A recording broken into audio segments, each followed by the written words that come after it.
for all attending. We've done our best to try and cater for the numbers that are here tonight by moving from the old Lands building to the Town Hall to give everybody the opportunity to attend the meeting and listen and hear what's being said. I'll start the meeting by reading the webcast statement. This council meeting will be webcast, and I remind all those present that their words and actions will be broadcast to a wider audience, and certain conduct is unacceptable and will not be tolerated. Should any person not wish to be recorded, I advise that they should leave the meeting prior to any statements being made. Any defamatory statements made are not the position of council and remain an individual's opinion.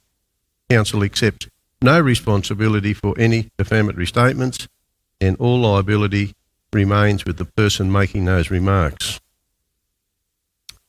Councillors, I'll call on Councillor Mark Sutherland to do the acknowledgement to country, if you would please, Mark. Thank you, Mr Mayor. My name is Mark Sutherland. I'm a proud Gomeroi man born and raised here in Tamworth. I'd like to say Yama de Gomeroi, Walla Bagniani, Winungalawa, Ilambu Mari, Marumara, Ngale Down. Dilia Yanbali, Garinamarus Gaingal Gomeroi Ngamlanginda, Winalanginda, Winangalawa. And that's the language spoken by our families and our communities here across the region, making sure that we acknowledge the country that we're on, which is the land of the Gomeroi people, and that we pay our respects to our elders, both past and present, who have cared and still care for this country. Thank you, Mr Mayor. Thank you, Councillor Sutherland. We'll move on to the meeting prayer, and I'd ask all those that wish to stand, and I'll call on James Ardell, Pastor James Ardell, to deliver the meeting prayer.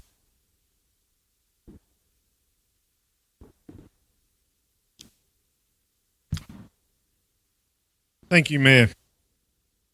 Almighty God, we celebrate the bountiful riches of our city and region and rejoice in the diversity of the many people of many nations who call Tamworth home. We pray that the councillors and staff be wise and considered in their duties and deliberations, and that every decision will bring a deeper sense of community to Tamworth and our region. We ask for courage and wisdom for proper and righteous decisions, full of integrity, justice and equity, so as to advance the prosperity and well-being of our fair city and its people. In the name of our Lord Jesus, amen. Amen. Thank you. What was his name again? Councillors, we'll move on to the agenda, and item 1 is apologies and leave of absence. We have no apologies or leaves of absence, so we're all here tonight. So we'll move on to item 2, which is community consultation. Community consultation gives individuals the right to come and speak to the council on matters that within the business paper, and you're given 3 minutes to do that. And because there's so many tonight wanting to speak, we'll have to time that and stick to our meeting code. I would ask that, in line with our meeting code of practice, and that the public forum, the consultation is not used to abuse, vilify, insult, threaten, or intimidate or harass council staff, or other members of the public. So, if we can conduct our business in a reasonable manner, that would be wonderful.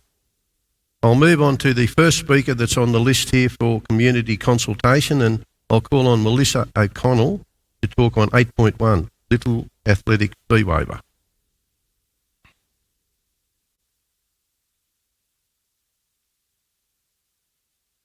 I apologise, I haven't done this since I was at school.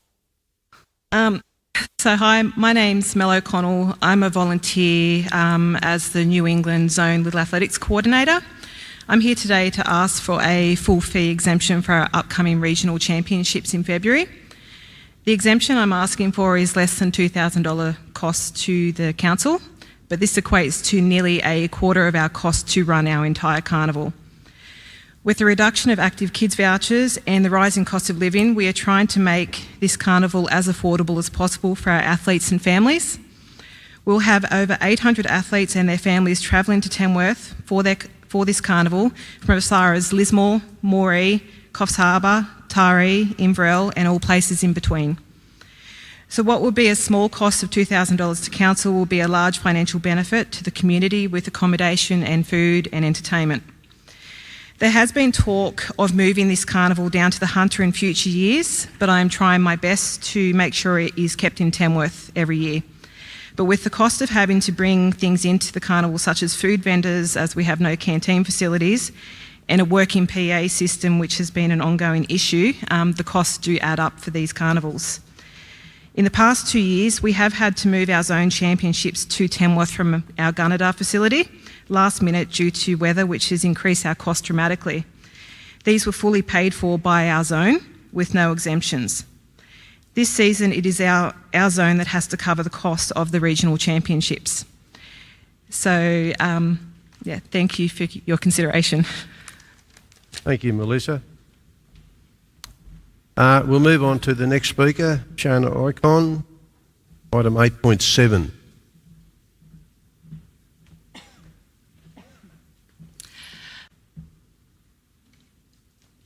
Mayor Webb, councillors, staff, community members. On behalf of the Northern Inland Academy of Sport, I'd like to say a sincere thank you for allowing me to speak to you tonight. As many of you would be aware, over the past 31 years, NIAS is one of 11 regional academies across New South Wales. We have been specifically established to provide opportunities and performance pathways for the talented regional athletes across the state, as well as coaches, and to develop their potential both on and off the field. As a long-standing partner of NIAS, we are reaching out to the council to about one opportunity in particular, and that is the Regional Academies of Sport flagship event, the Academy Games, supported by Clubs New South Wales, which annually brings the best of the best athletes together in one location for 3 days of healthy competition in the April school holidays for a period of 3 years on rotation. The sports currently operating in these games are basketball, cycling, or mountain biking as well, golf, hockey, netball, triathlon and volleyball, and each of the locations are able to include demonstration sports. NIAS hosted this event in 2009 to 2011 at UNE in Armidale. Most recently, the event has been held in Wagga Wagga, so in 2024 that will be their final year of hosting that event. In 2023, it brought economic benefit to the Wagga Wagga community of in excess of $2 million. This event will become increasingly more important in the lead up to the 2032 Olympics in Brisbane, so our timing couldn't be better. Ladies and gentlemen, Tamworth has never hosted the Academy Games, and we'd like to change that. Tamworth has amazing facilities, community infrastructure, and obviously demonstrated capacity. NIAS is submitting a bid to host the 2025 to 2027 Games, but we can't do this alone, and we really love your support. So let's work together to bring the Academy Games to Tamworth, along with the state's key stakeholders, thousands of participants and their entourages, and make the Games the best ever for all to experience what Tamworth has to offer.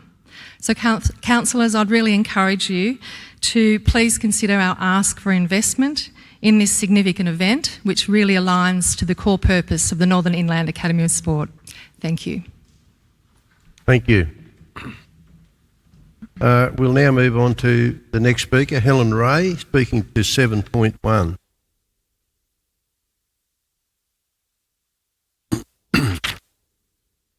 Good evening, Mr Mayor. My name is Helen Ray. In October 2022, Rodeo Drive residents wrote to Council outlining their safety concerns if Rodeo Drive was to open to Arcadia. This letter followed on from a resident meeting where almost all residents attended, and all residents had the opportunity of reading and approving the letter before it was sent to Council. Residents did have different views, but all residents were concerned for their safety, as there has already been incidents involving traffic, and extra traffic would only increase the problem. Just wanted to remind Council of the following. Rodeo Drive does not conform to Council's own engineering standard by a long way. No footpath to walk on. If residents walk from house to house, which is a normal practice, they have no option but to walk on the road. No on-street parking.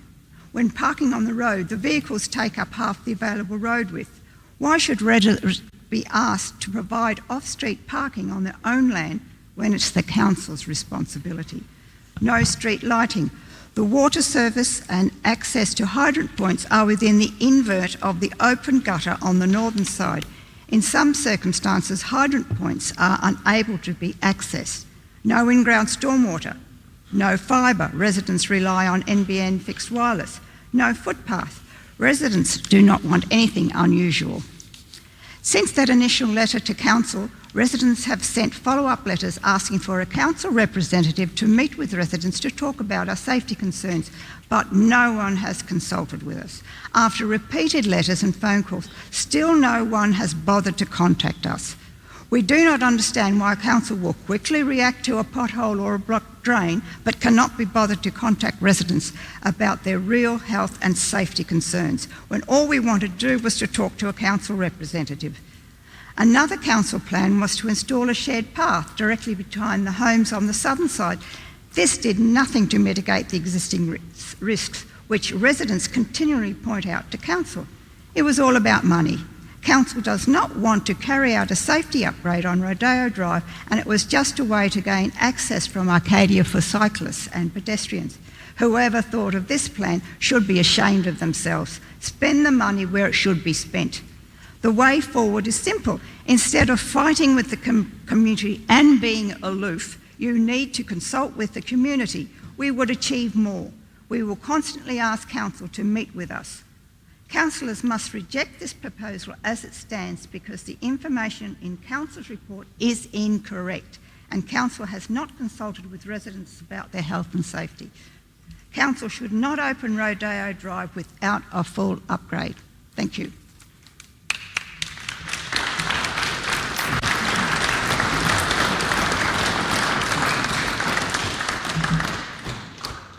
Councillors, we'll move on to the next speaker, Dean Tapp, also speaking on Rodeo Drive.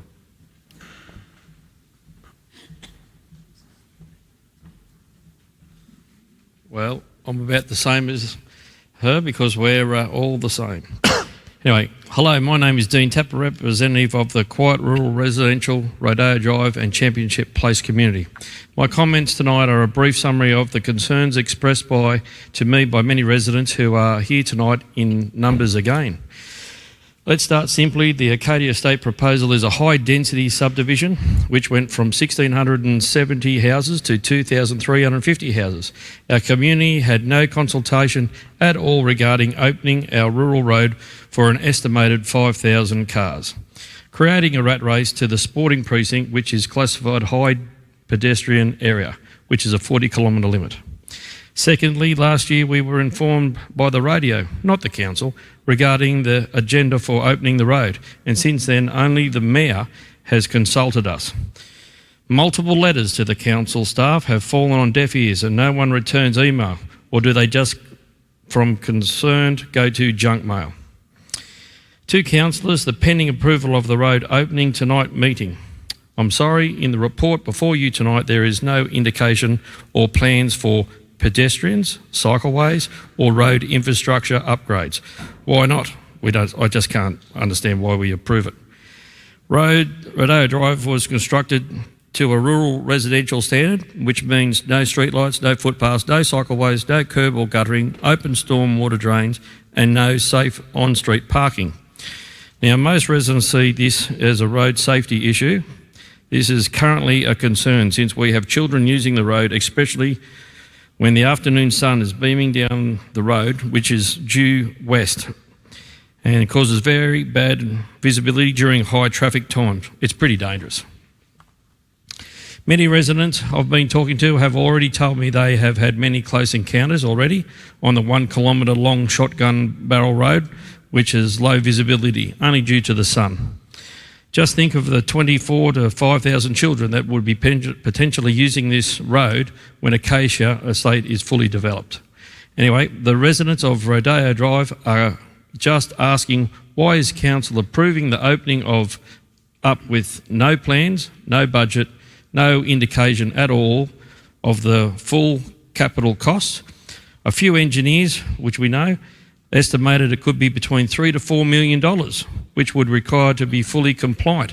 Hopefully not all ratepayers at this expense. Please let's delay this until we get more information on costs or alternatives. Full capital costs, location plans and some drawings would be great, but especially road safety plans. Also, the Arcadia estate will take some 20 to 25 years to be fully developed and occupied. When is the right time for the work to commence? And what are the subdivision trigger points that will be justify working commence? Dean, I might That's have it. to ask you to bring your presentation to a That's it, mate. close. Oh, thank you.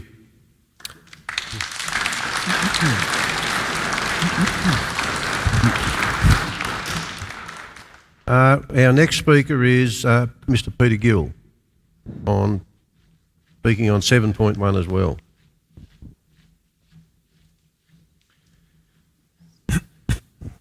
Mayor, councillors, staff and members of the public, I've made no reportable political donations. In 2017 and latter phases, I have made significant submissions. Points raised included access nodes, location of schools, etc. Not one contact was initiated by a TRC councillor or staff member. All current councillors have been circulated a copy of my 2017 submission. In relation to the proposal, Figure 1 of Annexure 1 is considered misleading in the context of the purported citywide traffic studies carried out. It shows no traffic movements to the north or south, seemingly content that once traffic exits Arcadia via Darien Avenue, along Bylong Warwick or onto Rodeo Drive, that there are no further issues to be considered. Tamworth High, Hillview Public and St Edward's Schools will be the driver for large traffic movements to the north. There is potential for the eventuation of rat runs with unintended consequences for others not considered within this proposal. A great opportunity has been lost due to incremental development occurring without regard to access by other adjacent developments and consideration of effects on the wider transport networks. It appears that the proposal at this point does not account for the funding required to urbanise Rodeo Drive, thus leaving us with a section of rural interspersed in a travel route. The passage of traffic through a number of event zones with high movement and pedestrian activity will remain problematic.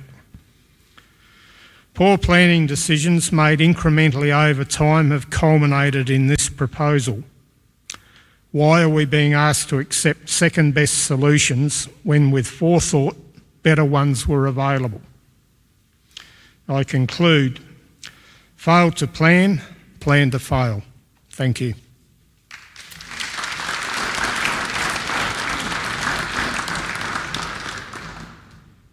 Councillors, we'll move on to the next speaker, Lorenzo Strano, to speak on 9.8.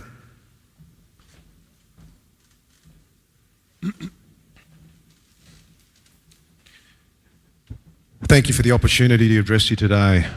This statement follows my submission on the 30th of October. As a ratepayer, I'm concerned that Council has not adequately supported its proposal to increase general rates via a special variation. An online petition provides a strong message that there is a lack of willingness to support this proposal in its current form. The proposal has failed to demonstrate that community needs require a 36% increase, failed to adequately inform the community by not providing realistic expenditure scenarios, failed to demonstrate a history of sufficient productivity improvements and cost containment strategies, and failed to adequately manage its current assets. While budgetary pressures resulted in an up to 26% of assets requiring significant maintenance or more substantial action, Council prioritised spending millions of dollars progressing new projects. This puts in question Council's ability to appropriately prioritise resources. Of the 75% of assets which are still serviceable, Council has not reported on asset utilisation or the measure of value extracted from these assets. Would it be reasonable for elected councillors to agree to a special variation without evidence that council management are stewards worthy of this task? Council has not provided adequate information explaining the need at this time for new assets, the cost-benefit analysis for new assets, the opportunities foregone as a result of developing new assets, and the ongoing cost of maintaining new assets to their end of life. New projects will burden residents and lead to additional rate increases in the future. The base case scenario did not set out a budget that would provide for the ongoing maintenance of current assets and services. Instead, it conflated proposed expenditure on additional projects of which the cost benefit is questionable, particularly in these financial times. In addition, ratepayers were told that not agreeing to the special variation would jeopardise the delivery of services. This is akin to attempting to cower a population into acquiescence. The draft financial long-term plan suggests that at least on 2 occasions Council entered into arrangements to spend several $1 million without funding. This should be a concern to all ratepayers. On what funding grounds did Council agree to co-contribute $3.7 million for the Tamworth Regional Skywalk?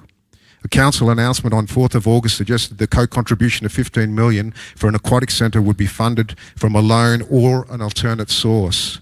Given the dire state of funding, it appears decisions to build new assets were premature at best. Elected councillors have a fiduciary responsibility to residents of this region. Agreeing to the proposed special variation would not be consistent with these obligations. I trust elected councillors will strike down this proposal and work to develop a balanced, efficient, affordable, appropriate and sustainable proposal.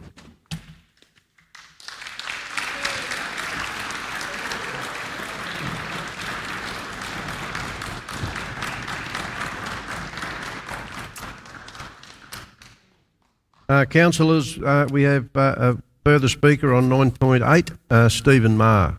If I can invite Stephen to the lectern. Good evening, Mayor, Councillors, General Manager and Directors. I speak in opposition to the proposed special rate variation. Firstly, the process. There was insufficient notice given to ratepayers for attendance at the first meetings at the community centre. My count showed that there were 12 ratepayers there. At the Passchendaele meeting, my count was that there was about 14 or so ratepayers present. I've been given to understand that there were approximately 100 ratepayers present at the Barraba meeting and approximately 200 ratepayers at the Manila meeting because they had received notice of some sort. I'm advised that both at Barraba and Manila that the residents were strongly opposed to the increase in rate.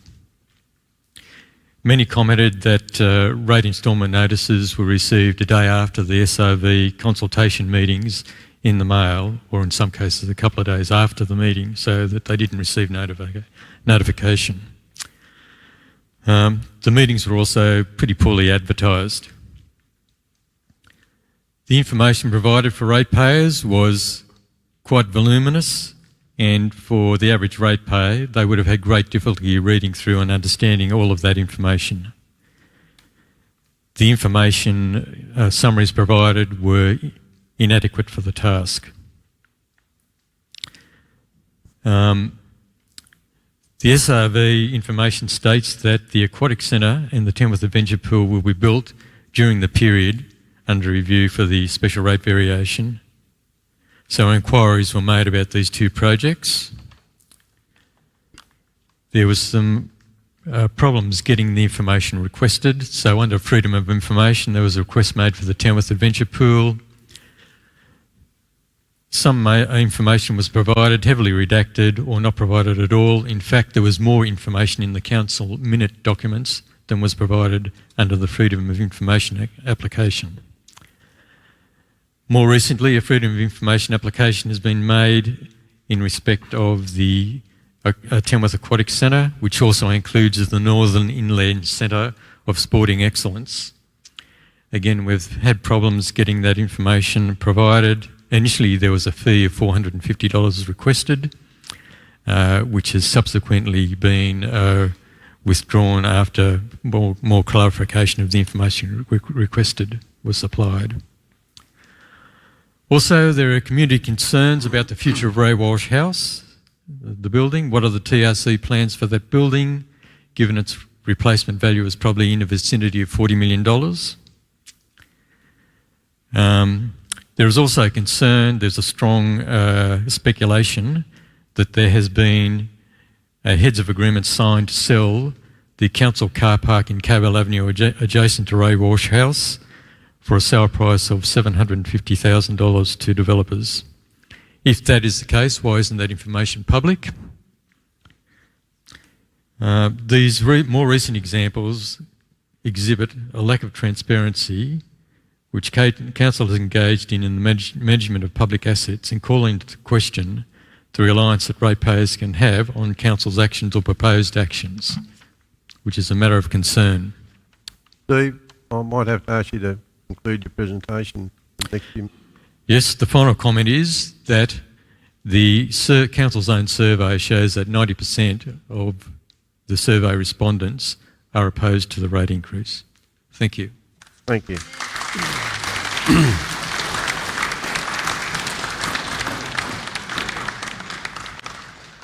Councillors and ladies and gentlemen, that brings an end to community consultation for tonight, and I would like to sincerely thank all of those that have given of their time to come and talk to the councillors and address the councillors on a topic of their interest. So thank you for coming.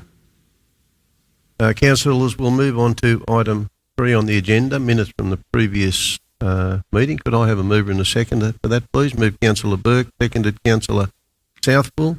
All those in favour, say aye. Aye.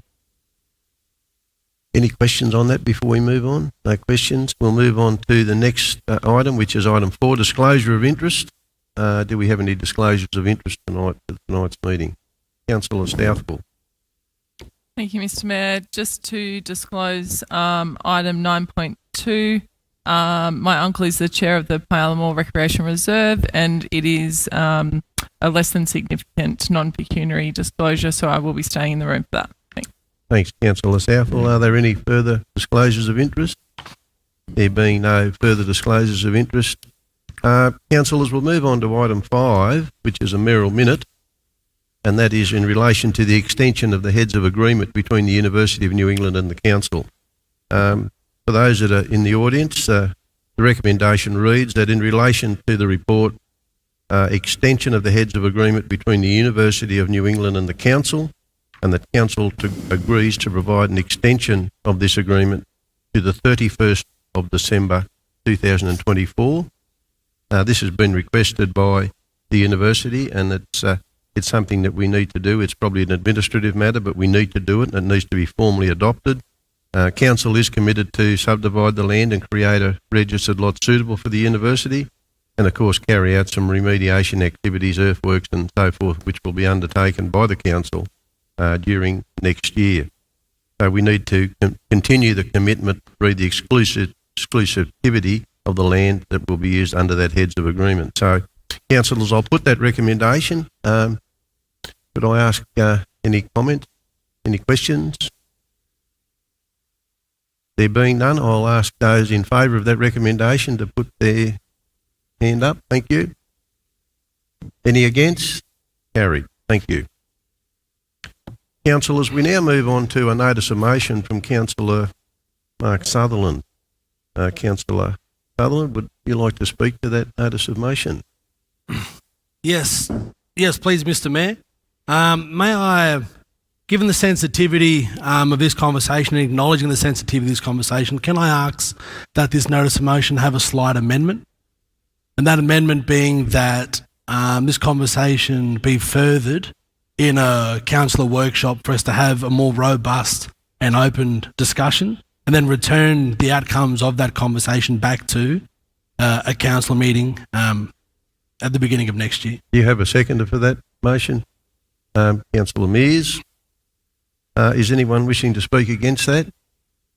Further speakers for?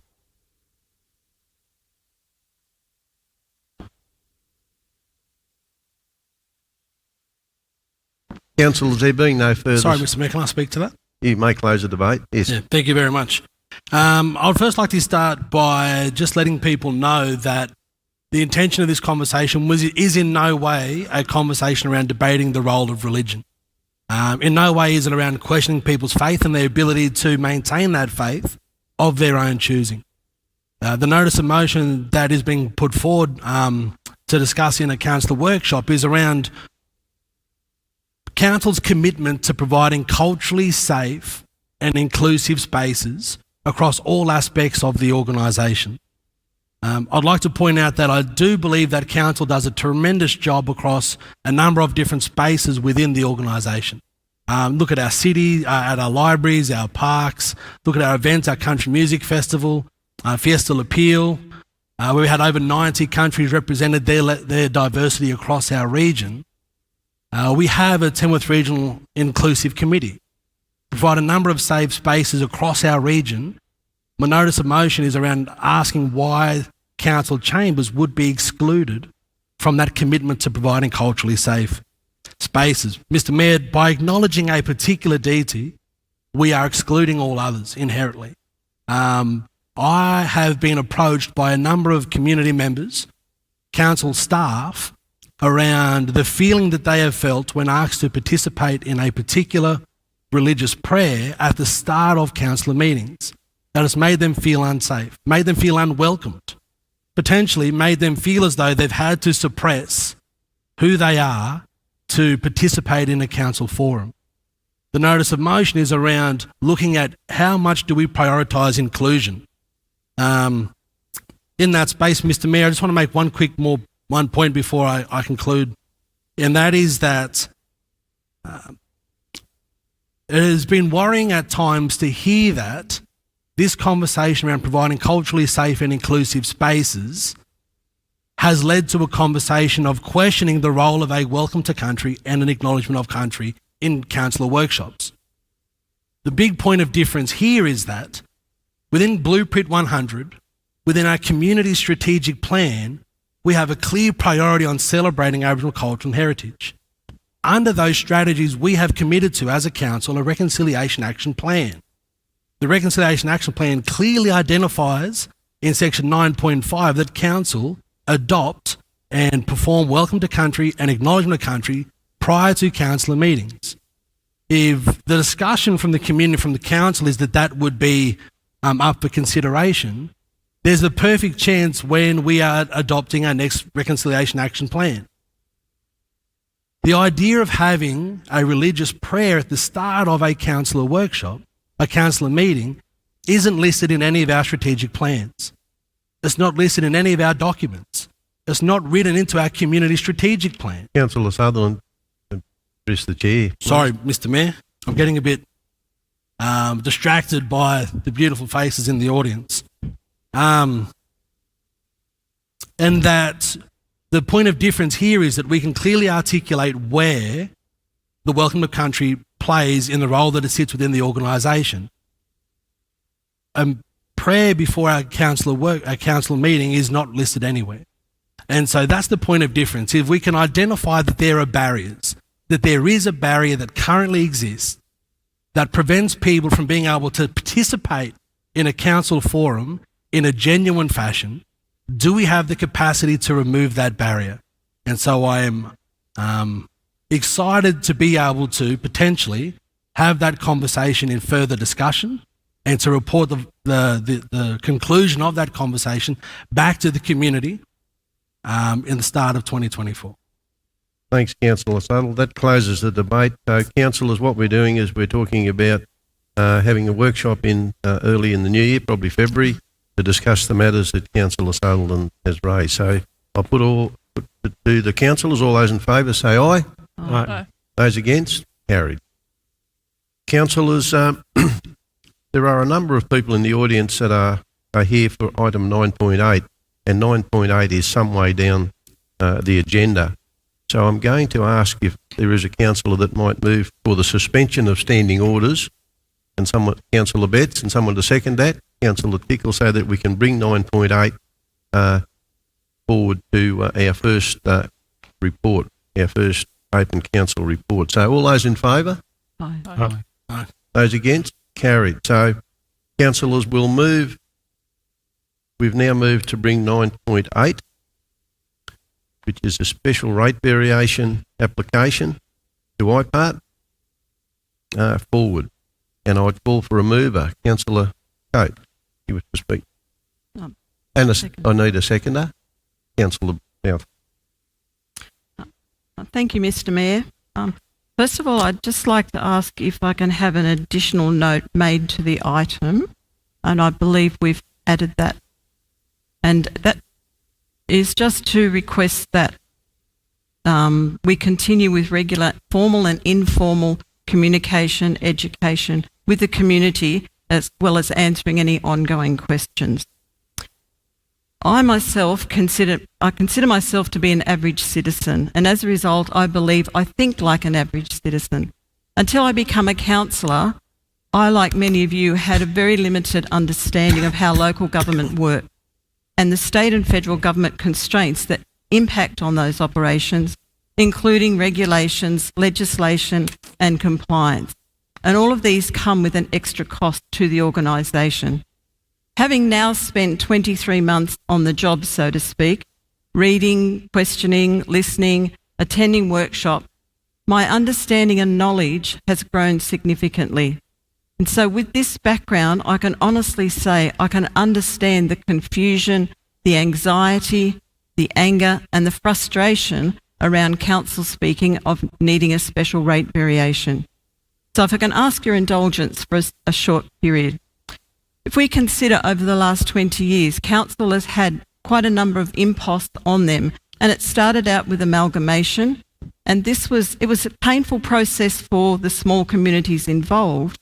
However, it was not without its pain for Tamworth Regional Council, which inherited a road network of more than 3,000 kilometres, 67 timber bridges, 5 sewer schemes, 7 water schemes, 13 landfills, 6 swimming pools, 6 libraries, more than 400 council buildings, halls, etc.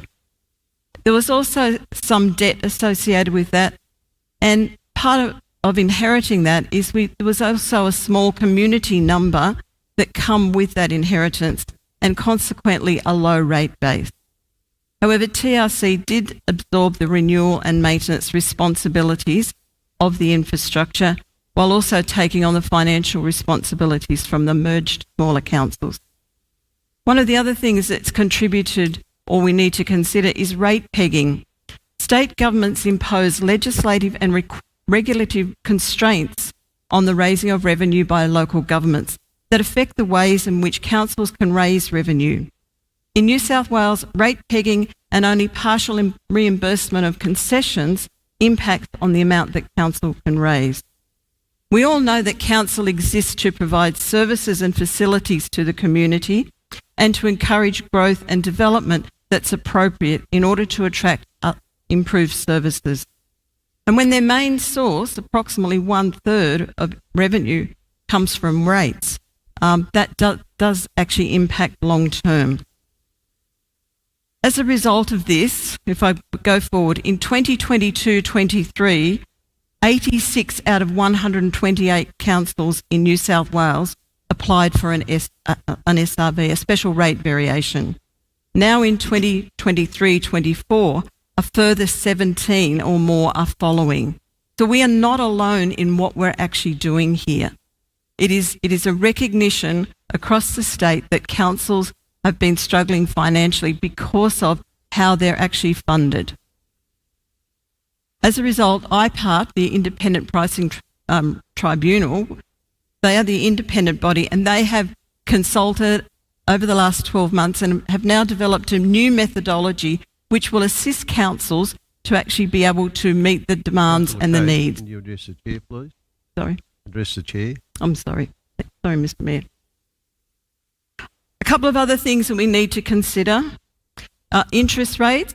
In the last few years, they've actually impacted and meant that we have had much less revenue from our investments.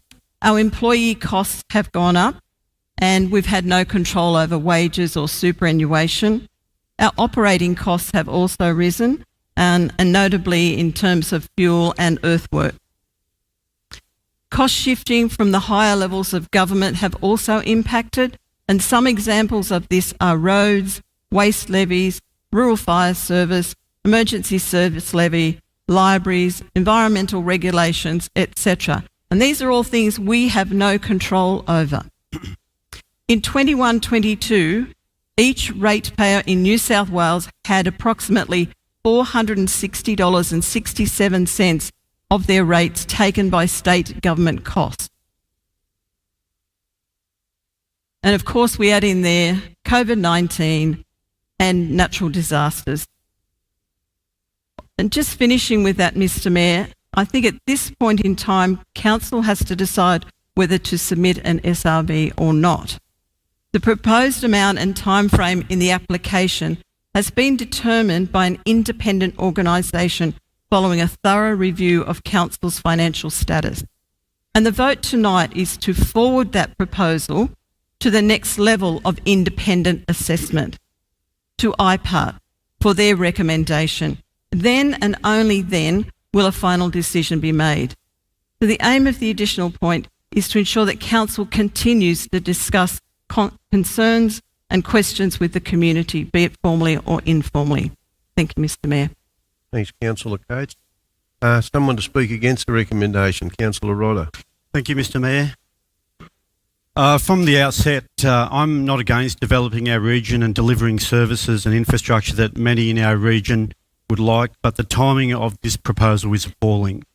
I also realise that while revenues of council have been impacted by a range of recent disasters from ongoing inflation, drought, pandemic, bushfires and floods, guess what? So have the incomes of many of our residents and ratepayers. People everywhere are impacted by cost of living pressures, specifically food, fuel, electricity, mortgage repayments, all pillaging family budgets, and no doubt council is the same. But like the rest of the community who have to adapt to more fiscally austere times and reduce spending, council has to do the same.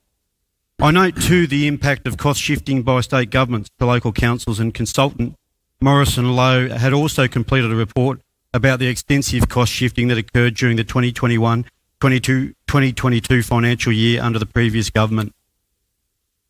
The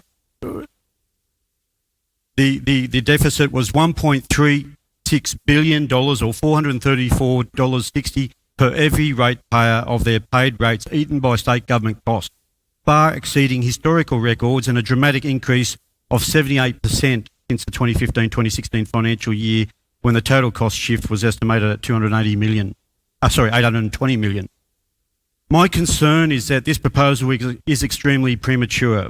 If fellow councillors simply wave it through without any changes to the organisation or the way projects are managed, then it will be business as usual.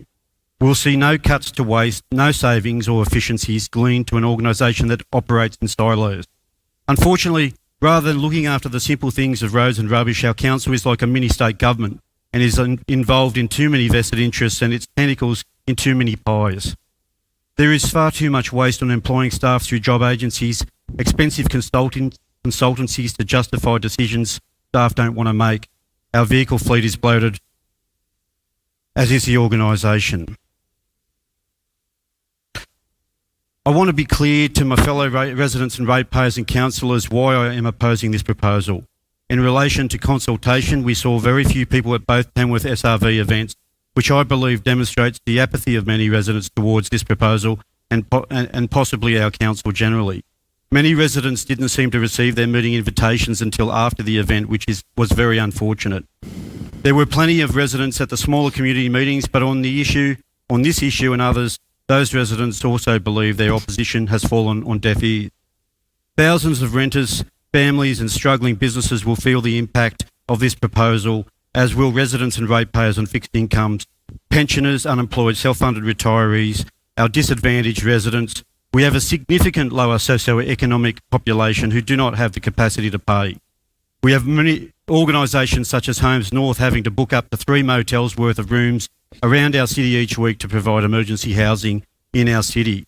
The ABS CEFA maps do not disclose the true impact of disadvantage across our LGA. Smaller communities in Barraba and Manila do not support this proposal because they already feel ignored despite any big ticket builds such as water treatment or sewage works. A resident of Nyangla rang me recently and said, with the council looking at what services it may cut if the rate increase isn't approved, what would they take from her village? She said they don't get anything now. This view is often expressed by residents of a number of the smaller communities and within our LGA, and I doubt that any councillor would refute that. The 36.3% rate increase doesn't reflect the true cost of increase in people's annual and quarterly rate notices either, because the annual increase in user charges such as water or sewage availability charges and garbage, and other user charges such as pool and sporting fees and charges have not been included. The increase over the next few years will therefore be far higher when it includes those increases, particularly on items ratepayers can't avoid, such as water, sewage and rubbish charges. The residents and ratepayers paid around $140,000 to consultants Morrison Lowe to justify a 36.3% rate increase. A pity, because I believe that money would have been better spent utilising their services to find savings and efficiencies in our council prior to any decision on a large rate increase. Many residents have told me that they believe that the architects of this increase are out of touch with many thousands of residents of our region, residents who want our council to live within its means, as many of them do. They want to see change, and I believe that if this rate increase is passed and nothing changes in the way council and projects are managed, we'll be back here soon enough wanting more money. During financially austere times, the discussion tonight should be about needs and wants. There will be no point for councillors to bemoan the impacts of this rate increase on fellow residents and ratepayers, but then put their hand up for the increase. Now is the time to avoid this outcome. In conclusion, I was disappointed that the annexures didn't include the actual submissions from residents. I would have liked the opportunity to read their heartfelt concerns directly, as many have already communicated their concerns to me directly. I am here to represent the concerns of my fellow ratepayers and residents, not to toe the line on a decision that will have profound impacts to thousands of local residents, households and business budgets, and that is why I'm voting against this recommendation.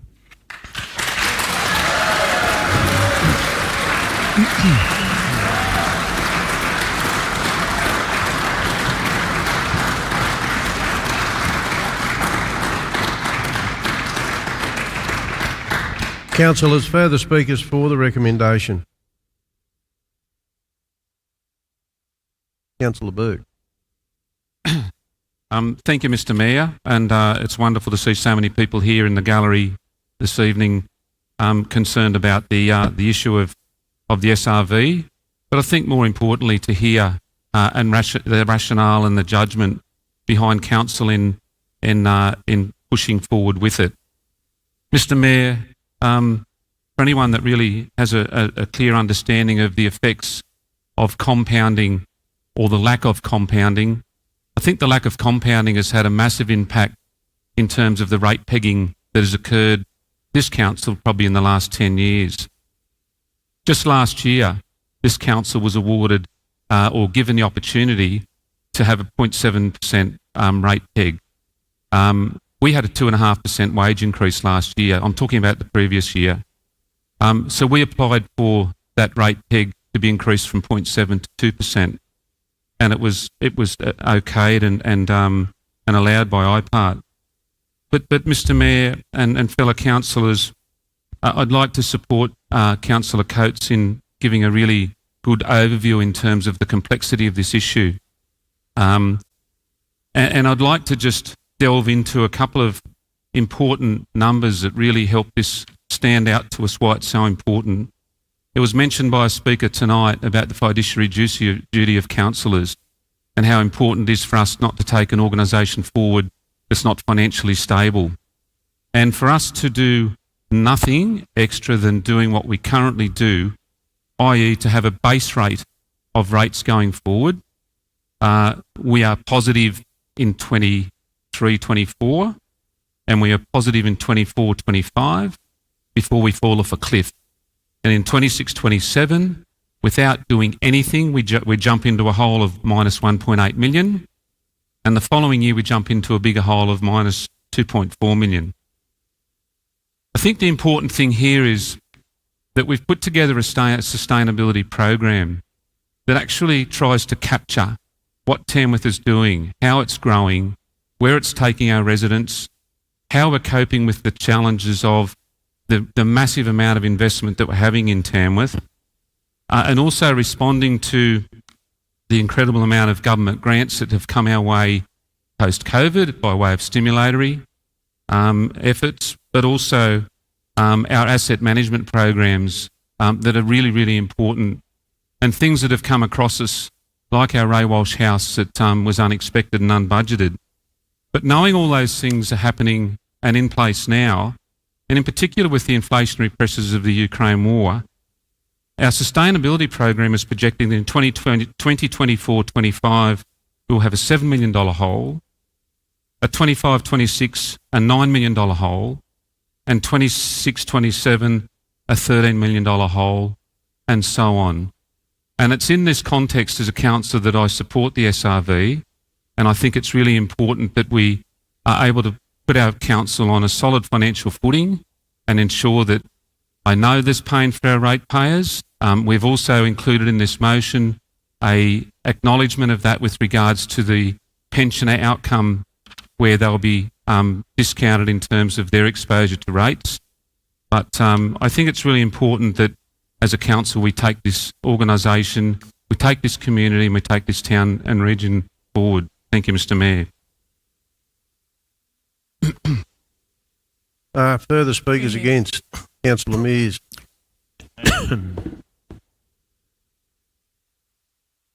Special rate variation of this magnitude, I, and I'm sure all my fellow councillors and staff hope we would never be in. How's that? Going through? Just turned on. It's not turned on. This mic's on. Mike. It's not turned on. There we go. Thank you. Start again. A special rate variation of this magnitude, it's a position I, and I'm sure my fellow councillors and staff hope we'd never be in, and yet here we are. I'm acutely aware of my responsibilities to ensure the financial viability of council, one that continues to deliver services the community deserve and need. I also note the cost or the impact of the cost shifting to councils across the state over the last 2 decades. These costs are now in the tens of billions of dollars. Cost councils can no longer absorb. However, I do not seek election to council to be the third tier of the tax collection system, having to collect what state governments fear to collect or continue to withhold from council, which is your money. I've read through the Morrison Lowe report, and particularly around the ability to pay section.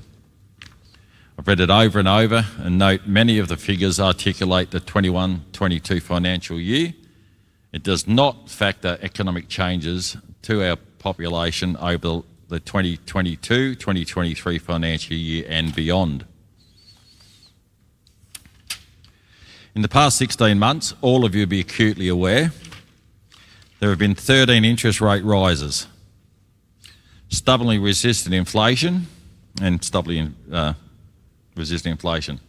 On a $500,000 mortgage, which is not over the top in this region, the annual payments have stripped $14,000 or more from the family budget. Many people will drop off fixed interest rates in the near future, and that will make the pain even worse.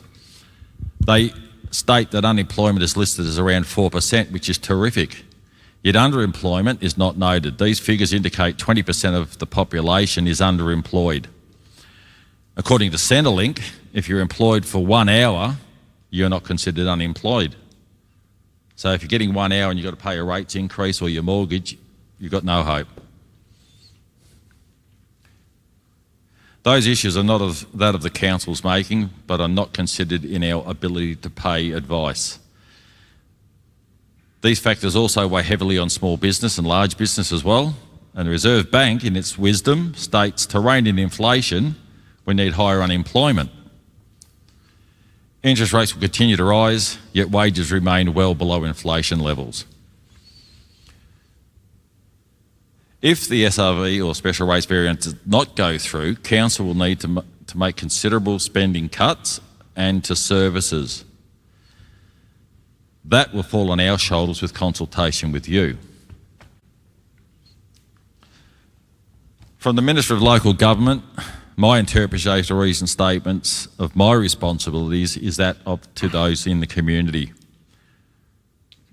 From consultations, both verbal, via email, and from petitions I've been sent, the vast majority of the community are against such a special rates variation of this magnitude. Most are saying they simply can't afford it. Council says it can't afford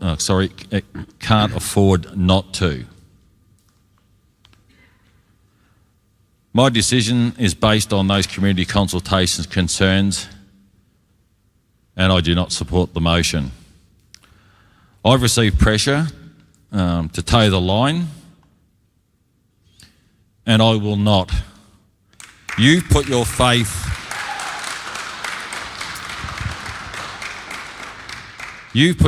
in me to represent you, and in turn I put my faith as a councillor in your hands. Thank you.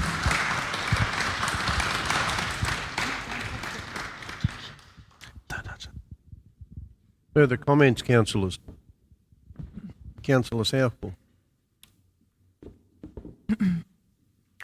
Mr Mayor, fellow councillors, ladies and gentlemen, I come before you today with a heavy heart, recognising the collective concern and, dare I say it, sadness that looms over us all as we discuss the need for a rate rise at Tamworth Regional Council. It's essential to acknowledge the emotional weight that such a proposal carries, and I share in the sentiment of those who are feeling the strain. Local government, as many of you are aware, often finds itself in the position of being the poor cousins of the state and federal government. While we strive to be fiscally responsible, the challenges we face are immense, and the burdens placed upon us are significant. It's not merely a matter of tightening our belts, it's about standing up against the injustices that local governments across the nation are grappling with. We are the heartbeat of our communities, the ones who witness and respond to the immediate needs of our residents. Yet we find ourselves in a situation where, despite our best efforts, the financial support we require is not commensurate with the challenges we must address. The next few years will be especially challenging for local government, and the reality is that we are at a crossroads. The 2% rate capping has been historically low for some time, which has also compounded over time, which is disheartening to say the least, as it falls drastically short of what we need to maintain current service levels. Imagine the weight on the shoulders of local government as we face revenue shortfalls statewide, ranging from $100,000 to $20 million per council per year. These shortfalls come at a time when costs for fuel and construction materials are skyrocketing, and 4.5% wage increases locked in under the award further strain our already tight budgets. This isn't just about dollars and cents, it's about the impact on our infrastructure and services. The proposed rate rise, while understandably met with hesitation, is a necessary step to ensure the continued delivery of vital services and projects. Let's not forget that local government is responsible for 90% of the construction and maintenance of roads, footpaths and cycleways, the lifeblood of our communities. But our responsibilities extend beyond these physical assets. We're tasked with investing in water projects, climate change mitigation, affordable housing, community services, all of which contribute to the well-being of our communities. During the community consultation, I thank those that came along, and we've heard you. We've implemented pensioner concessions. This will now go through to IPART, an independent body who will review our records, they will review our information, they will review our capacity to pay, and they may say no. But you have elected us as representatives, and it's our fiscal responsibility to make sure that we can meet our obligations. I urge you to recognise the injustice that local governments face, not only in Tamworth but across New South Wales. The strain we bear while being the backbone of our communities. Yes, we must be fiscally responsible, and yes, we must evaluate spending, but we need to support and meet the needs of our current future demands for our communities. The proposed rate rise is not just a number, it's a lifeline for our services, and our infrastructure and is the fabric of our community. Let us stand united as a community and let our collective voice echo the need for a fair support from higher levels of government. Together we can navigate these stormy waters and emerge stronger and more resilient than ever. Thank you. Further comments? Councillor Baird.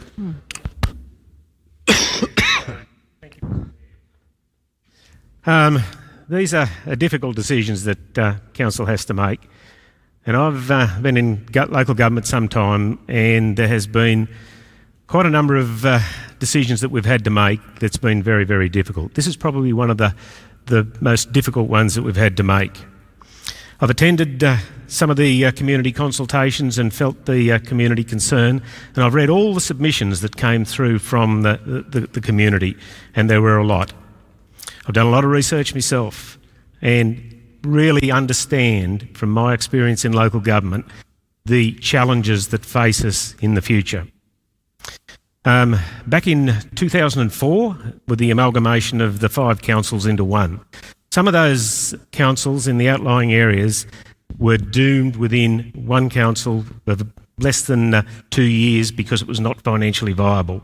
The rest of the other councils were all going to struggle within a few years. But by amalgamating those councils, we attained economies of scale, which allowed the councils to effectively deliver services right across the council area and enabled the councils to continue. But even with the continuing efficiency gains that we are looking at all the time, and I've been on council and been looking at them, there's been some great efficiency gains. There will have to be cuts if we do not go for this rate variation, and it will be significant cuts. And we need to show leadership as councillors. We've been elected to show leadership as councillors for the future generations. I do not want to have the burden just for the electoral process to burden our future community with the probably towards a bankrupt situation, as Councillor Burke said. It will just compound and compound, because in 1977 we had rate pegging that came in. It was below inflation for all that time, and the cumulative effect of the demise of the capacity of councils to pay has had a huge impact on our spending capacity and our ability to future-proof our community. We have an enormous potential in this area, but if we drop the ball and don't show leadership, we will head into a demise situation. This, if it gets up tonight, will go to IPART, and IPART will then start the process to go to the broader community and do all the research that needs to be done to allow a rate variation. So, Mr Mayor, I'm going to support the SRV to show leadership to our future and our future prosperity as far as a council and a council area. Thanks, Mr Mayor. Do you want to go? Thanks, Councillor Betts. Is there any further comments? Yes. Councillor Sutherland. Thank you, Mr Mayor. I too will be speaking in support of the recommendation as it reads. As an elected councillor, I've taken this responsibility to be engaged in this conversation to an absolute paramount. You know, I was able to attend all of the consultations that were held right across the region at the cost of leave without pay from my employer. You know, and so to make sure that I was able to hear the concerns from residents firsthand, as well as reading those submissions, to make sure that I understand the position that we are in as a council to make a responsible decision. I would like to say that this situation that we're in hasn't sprung up overnight. We've been able to see the situation because of the discrepancy or disparity between rate pegging and inflation and the cost of living. I would like to acknowledge how difficult it is for council staff to be able to follow the direction of the elected council, who have constantly asked for savings to be made. You know, to be able to create 180 different projects that have saved over $10 million per year has meant that our community have seen a reduction in services already. We've seen pools and other facilities look at their opening hours. We've looked at waste facilities, finding how we can run as financially responsible, which has slowly come at cost-saving measures. To be told that as an organisation we are at a critical point, unless something changes, we won't be able to reduce costs at a point that will impact on community services. And we are in a situation where the main concerns that came from all of the consultation from community was the impact it will have on people and residents who are on fixed incomes. I think the inclusion of concessions for people on pensions to be able to find some level of support, I think is a great addition to the original kind of stance the council was taking. And secondly, majority of the concerns that we were able to hear at these community consultations were operational matters that are covered in our community strategic plan. And I would remind residents across our entire region that each year and throughout the year there are regular points of feedback and communication. You know, at the term of each council, there is an adoption of a community strategic plan. And it is called a community's strategic plan because it's adopted by the request of community. And if people feel as though the services are not up to scratch, there is avenues to be able to hold council accountable. And I feel as though that level of commitment to making sure that services are carried out consistently across the organisation cannot be maintained if we reduce the amount of revenue that we're able to create to deliver those services. We are in positions where we're constantly asked to being able to support community projects because we know the benefit for community. For example, a fee waiver is an example of that, where the community are asking for a reduction in fees because we know that the community will benefit. And that generates a massive amount of economic benefit for the entire region.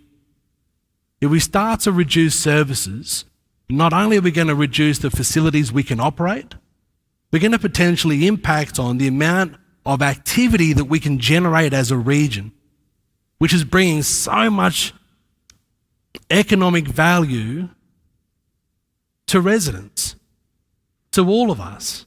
And if we don't allow for those activities to continue moving forward, we're going to see services crumble to a point where, and I know that it's a joke in some manners where people say, well, how can we get less than nothing?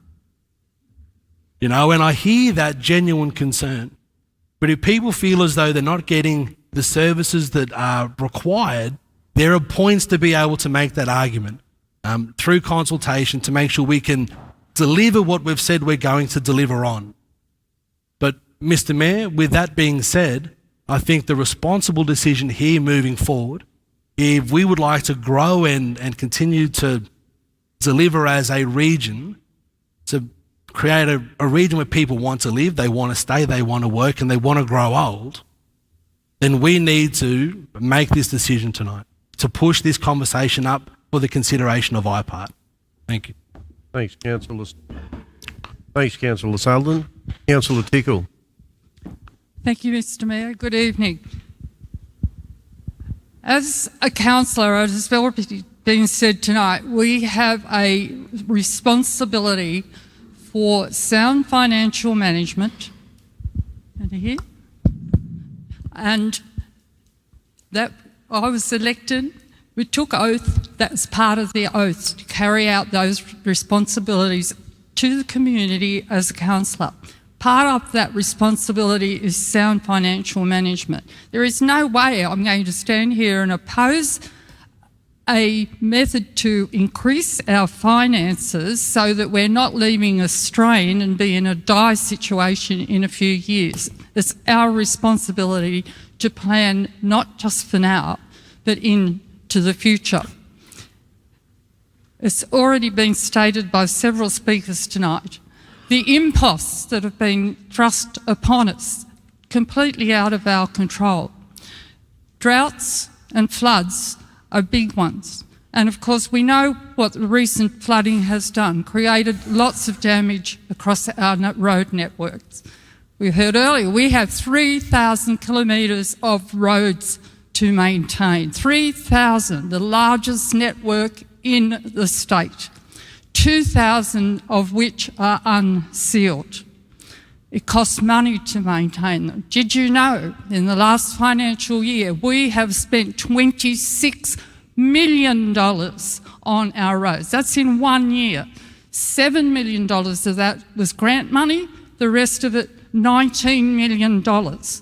We hear every day about road problems and potholes, but it costs money to fix them. So we have a responsibility to maintain the roads. We hear that loud and clear, but it costs money. We also have a responsibility to maintain grand buildings like we're sitting in here tonight. It's like your own home. You have to maintain it. As we know, that costs money. It can cost lots of money. And the longer you let it go, the more it costs. So maintenance on large buildings such as the town hall that we're sitting in tonight, be park benches and halls, as we've mentioned. We've got lots of halls. There is so much maintenance that needs to be done. And a great part of this proposed, and it is only proposed, rate rise will go towards maintenance. We have spent a lot of money on water infrastructure in the last few years, around $30 million in the smaller communities. I won't include what's our own water treatment plan here in Tamworth on that. So it does cost money. However, in saying all of that, I do acknowledge some people are doing it hard. People are there are always people out there doing it tough, and I know there's been a big increase in that sector. However, we do have a hardship policy. We have other methods in place which you may not be aware of. You can pay rates on a monthly basis so that you don't have one big hit at the end of a 12-month period. So we do try to help. We also do monitor our work practices, and of course we can improve. Most organisations can. And we do need to monitor expenses, and we do need to avoid duplication where we can, and we do need to continue to improve. I too will be voting for this. You can boo me if you like, but I'll stand here as I took an oath when I joined council that I would be responsible, and I believe for 16 years I have been responsible, and tonight I will be extending that responsibility to be voting for the SRV.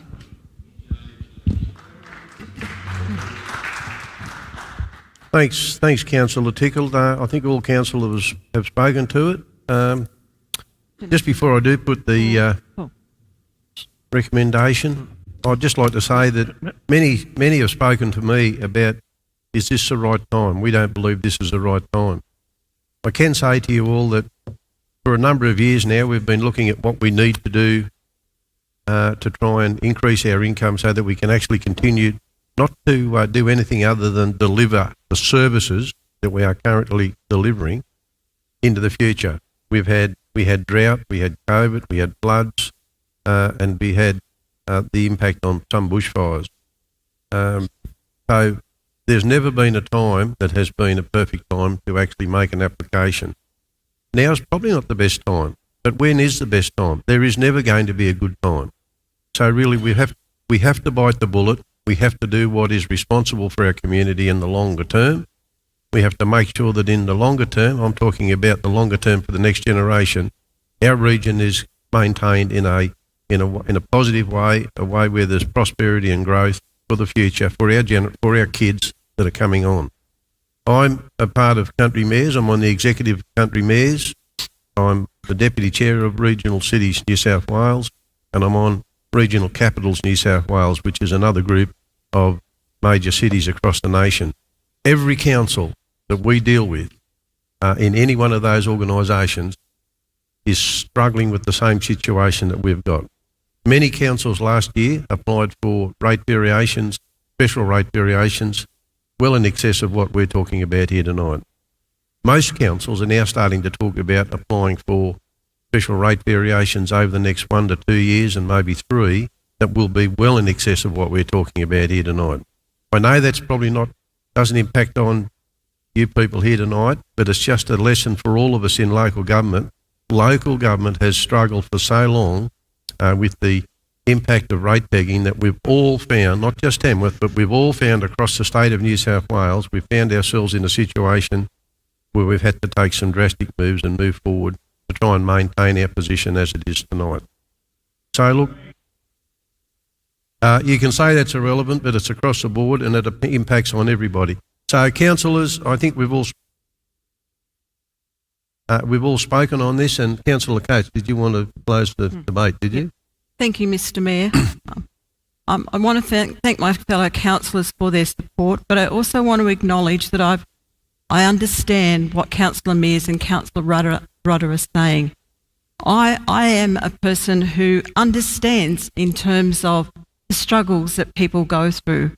It is with a heavy heart that I personally make this recommendation tonight because I feel the pain. I mean, I have a family who are just ordinary people, and this impacts them as much as it impacts you and impacts me. But as some of my fellow councillors have said, we have a responsibility to ensure that we don't leave a bad legacy for the next generation, whether it be our children or whether it be our fellow councillors. We need to ensure that we're keeping our community running forward as best we can. And in terms of small communities not being heard, I, for one, just last year went up to Nyangula because we were talking about closing their tip.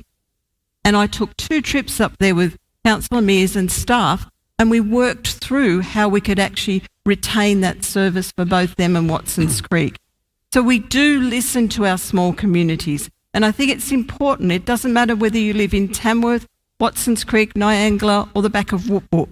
We do listen.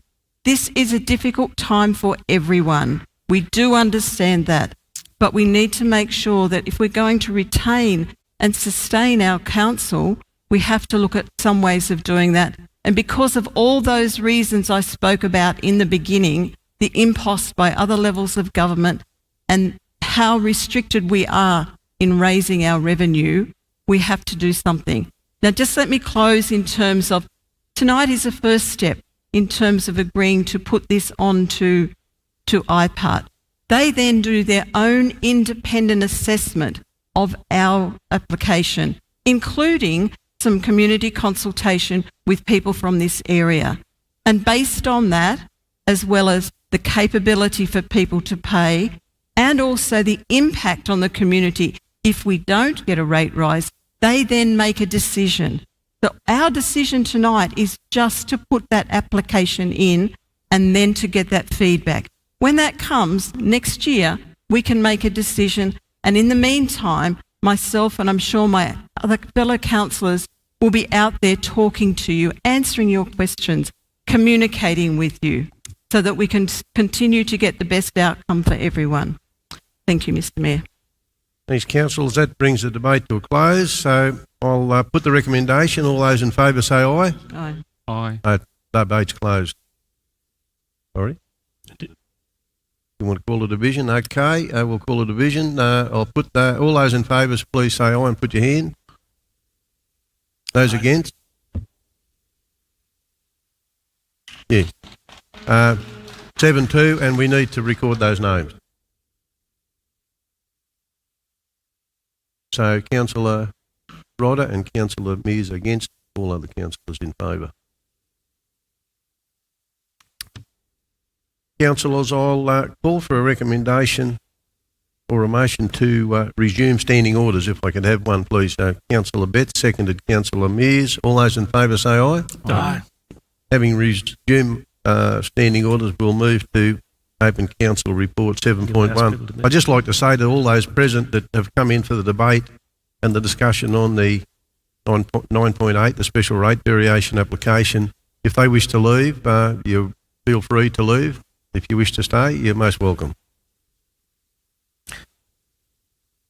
Dick, Dio, Russell, Russell, Russell, That's Have what I just said. you got those amendments? Eh? Have you got those amendments? Who's going to move that? They're on that bead. Who? Bede, oh, good. And you'll second it. I'll won't second. you?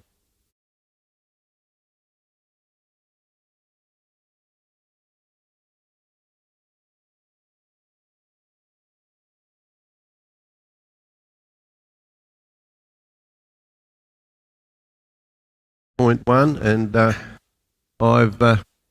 is a somewhat changed recommendation. I'd call on Councillor Burke. Did you want to move that somewhat changed? Yes, I do. If I have a seconder, Mr. Mayor, that's Councillor the changed Betts. recommendation. Thank you. Do you want to speak to that, Councillor Burke? Look, I will thank you, Mr. Mayor, and it was very pleasing that we had Rodeo residents here this evening speaking to us in the consultation session about the issues that they have with regards to the opening up of Rodeo Drive in its current form, and also the way in which the Arcadia development fits into the whole precinct. Mr. Mayor, Arcadia is a massive development on the southern outskirts of Tamworth that we will probably not see full blown for well in excess of a decade, probably 2 decades. But it's how we get there and how we plan to get the best outcomes for Arcadia that has led to the extra changes to the recommendation in light of the concerns of the local residents. Mr. Mayor, the Arcadia East, if you understand that precinct, which has a gully with the name of Burke's Gully running through the centre of it, is a difficult. It can't be transversed without the bridges that need to be built to actually have it included as a total development. And the only exit through, or one exit through Arcadia East is through Bylong Road and Darien Avenue. And the traffic numbers in terms of the modelling that occur with that are horrendous for that particular resident group that have a massive impact. The Bergman's Lane exit won't be able to be used until the bridges are in place, and the Rodeo Drive is one of the solutions to alleviate and share the burden of some of that traffic when the development is completed. And Mr. Mayor, I think it's really important in moving this motion that we actually have trigger points that actually mean that access cannot be used until certain things happen. And if you read the new motion, and for the people who have come here this evening, hopefully that placates some of the issues that you have with regards to your concerns about the safety, about the parking on the side of the road, about the active transport provision, and lack of street lights. And so we are calling on council, so for our engineers and apartments within council, to actually identify what the trigger point should be before Rodeo Drive is actually opened up to the Arcadia East development. Mr. Mayor, the active transport connection to that whole precinct is really important, and there was a suggestion that could fall behind the southern blocks on the southern side of Rodeo Drive. And we believe that this motion reflects that shouldn't be the case, that it actually should be included in the actual street part of the precinct rather than behind blocks, for a whole lot of reasons, but most importantly about safety and for the residents that live and continue to want to have amenity there. Mr. Mayor, these particular issues are difficult for residents who live in that area, but I do hope that in moving the motion with the changes to the resolution, give some comfort, give some certainty, and place a lot of responsibility back on council to get this development right. Thank you. Thanks, Councillor Burke. Is there anyone wishing to speak against that recommendation? Yes, Councillor Rodder. Thank you, Mr. Mayor. Look, thanks to the staff for this report. I'm speaking against the recommendation because I believe that many of the residents of the small trail subdivision purchased their parcel of land in good faith, believing that they had purchased in a subdivision that was a cul-de-sac where they could continue to enjoy the quiet amenity of their homes without their road being added to a large high-density subdivision with the resultant negative traffic impact. Secondly, we are planning to transfer the burden of any proposed road and infrastructure upgrade to Champions Place and Rodeo Drive onto the ratepayers at a cost of many millions of dollars. That is plainly wrong. In 2017, there were far less people living in Champions Place and Rodeo Drive, and if we consulted properly now, a majority of residents would vote no to include their road as a potential rat race for the large high-density subdivision next door. I can't support the recommendation because the residents had purchased their properties in good faith, that they would continue to enjoy the quiet amenity of their bespoke subdivision, and even though any works to upgrade their street are postponed, I could only imagine how those residents feel about that outcome. They have invested many hundreds of thousands in their properties, and I share the fear that this will have a detrimental impact on their greatest asset, property values and the amenity of their immediate homes. As mentioned, we are deferring the cost of any upgrades to Rodeo Drive with the ratepayers to pick up the bill, likely to be in the many of millions for drainage, curb and guttering, footpaths, street lights, etc. And why should the ratepayers have to bear that expense, particularly in light of them having to bear a potential 36.3% rate increase? Furthermore, we will then be funneling people down Rodeo Drive and Stockman's Way onto Jack Smythe Drive, a 40-kilometre road right past the jewel in our region's sporting crown, the Northern England Sporting Set of Excellence. Believe it or not, this is like Council's Alana Morissette moment. Isn't it ironic that a few years ago we voted against a majestic manufactured homes estate adjacent to the Longyard Golf Course because of its feared impacts on the Northern Inland Sporting Centre of Excellence. But now funneling hundreds of cars daily down along that 40-kilometre route isn't a problem. On this matter, I stand with the residents of Champions Place, Rodeo Drive and Stockman's Way and vote against this proposal.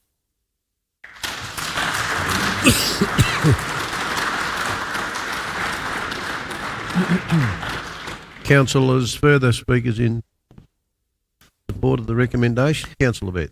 Thanks, Mr Mayor. Councillor Burke's probably said most of the things that we're going to address. Once again, one of our speakers, Mr Gill, succinctly put what happens with developments like this. The cumulative effect of development as you continue to grow and expand as a city has these impacts on it. But to overcome that, I think this amendment would go a long way to help facilitate the safety for those Rodeo Drive residents. I went out there on a number of occasions, and I went to one resident, and it totally was difficult to even get a park on Rodeo Drive out in the street. You had to go off street, and I totally agree with the speakers on that.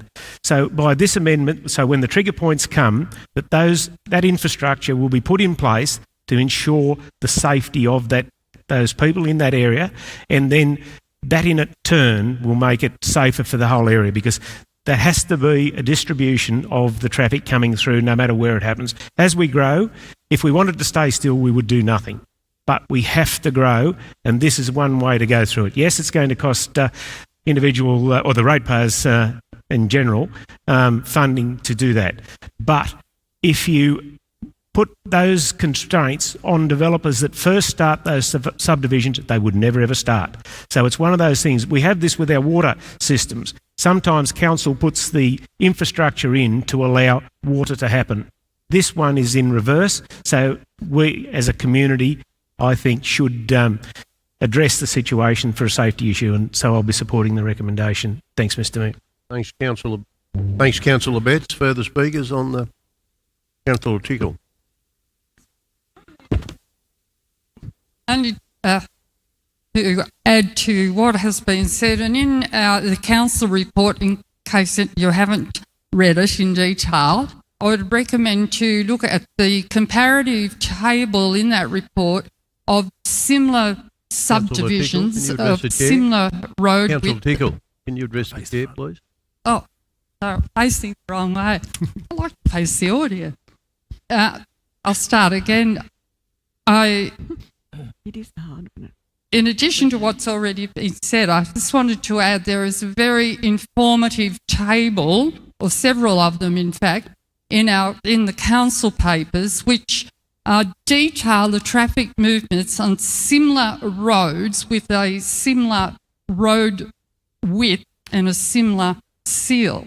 And I was actually quite surprised to see a number of the roads that actually will have more traffic movements than what will be proposed with opening up Rodeo Drive.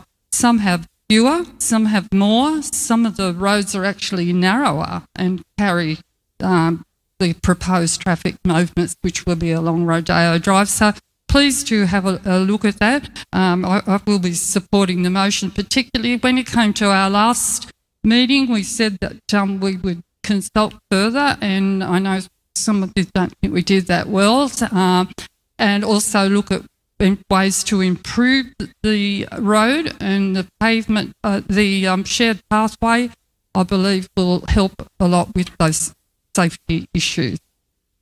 Thanks, Councillor Pickle. Further comments? Councillor Coates and then Councillor Southwell. Thank you, Mr. Mayor. I actually support the amendment fully because I agree that Rodeo Drive should not be opened up until we've addressed what trigger point that's going to be, until we know how many houses are going to be in that space and how much traffic is going to be travelling down that. And my reasons for that are not just the safety under the current road conditions for the people who live in Rodeo Drive, but also for the other end when it does go down through the sporting precinct, where if you go down there on many, many days, particularly on the weekends, there are children and people everywhere. So I believe we need to take into consideration those sorts of things when we are opening up Rodeo Drive.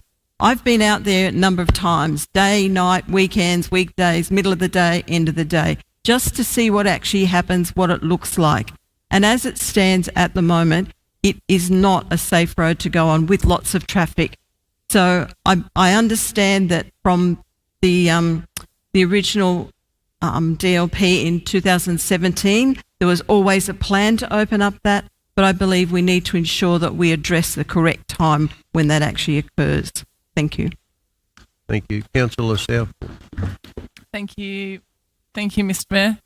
I'd just like to add to what's already been said. I think, as highlighted in the report, there's some crucial reasons why this access point to Arcadia needs to be approved, including the access provides an important connection between Arcadia residents and the sports and entertainment precinct. The access improves the transport links for those living in Arcadia by having alternate journey opportunities and providing a more direct route to certain areas. It reduces the negative impact on Darien Avenue, Bylong Road and the Heights through spreading the expected peak volume load.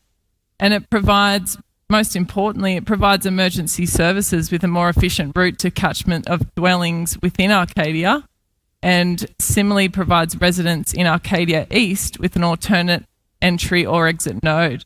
I do feel for the people that are going to experience some changes along Rodeo Drive.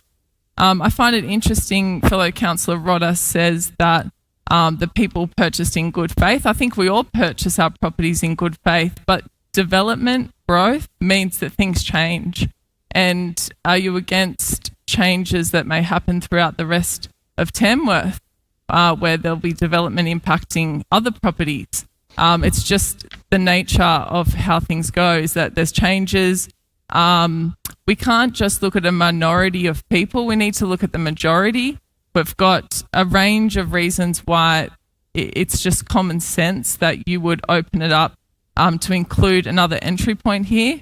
However, in saying all of that, I am supportive of the need to upgrade the road to include adequate curb and guttering, and also the need to include active transport infrastructure, which was mentioned tonight in our community consultation. It can't go behind houses. The active transport needs to go along Rodeo Drive.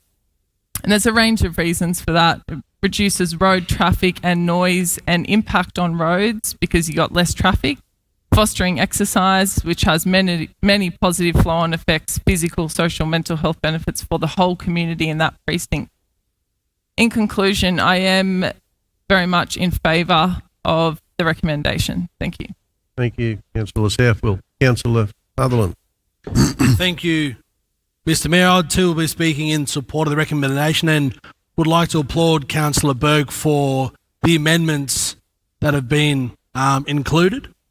I think when this conversation was first put in front of council, or not, when it was put in front of council in October, genuine concerns were raised by residents, and would like to thank residents for coming in and making sure their voices are heard, to make sure that as councillors we can plan for the future in a way that's going to have less of an impact on residents, but also being able to deliver on the plans that we have in making sure that we can grow our region in a positive direction.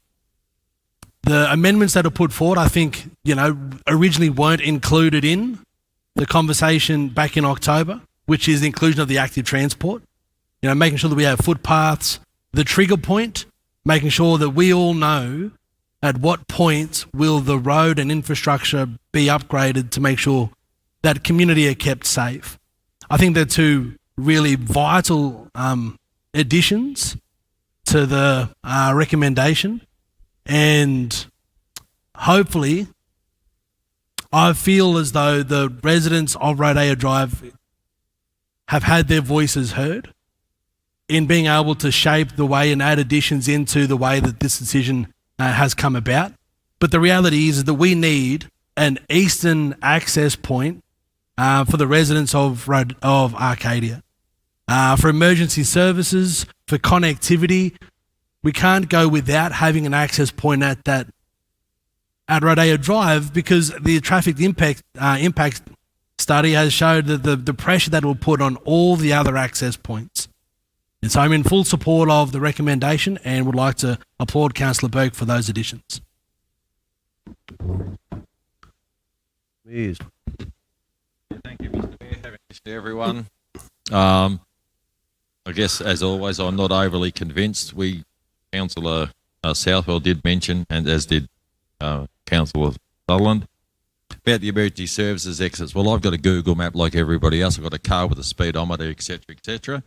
And I've actually travelled and measured the distance from the Woodward Avenue ambulance station. If you go via Rodeo Drive to Acacia to service those people, it's it's double the time that it is going down through Darien Avenue. Yeah. The Fire Brigade, which is now based in South Tamworth, I guess we could call that, or Hillview, their speed times either way are no different whatsoever. As Councillor Rodder mentioned, people did buy those properties in good faith, and not being an elitist myself or rich, I am not worried overly about the value of the properties, as some people would hint towards why I'm supporting it or not. It's a simple fact of the safety of the residents there, and until such time as there's curb gutters, lights, etc., to make them safe in that location, I don't think we should go ahead. We talk about the traffic and the need for Arcadia to get through to the sporting centres. Why are we dragging all that traffic back through that location? And perhaps this proposal is a little premature. We heard the other night, and I won't mention what, another major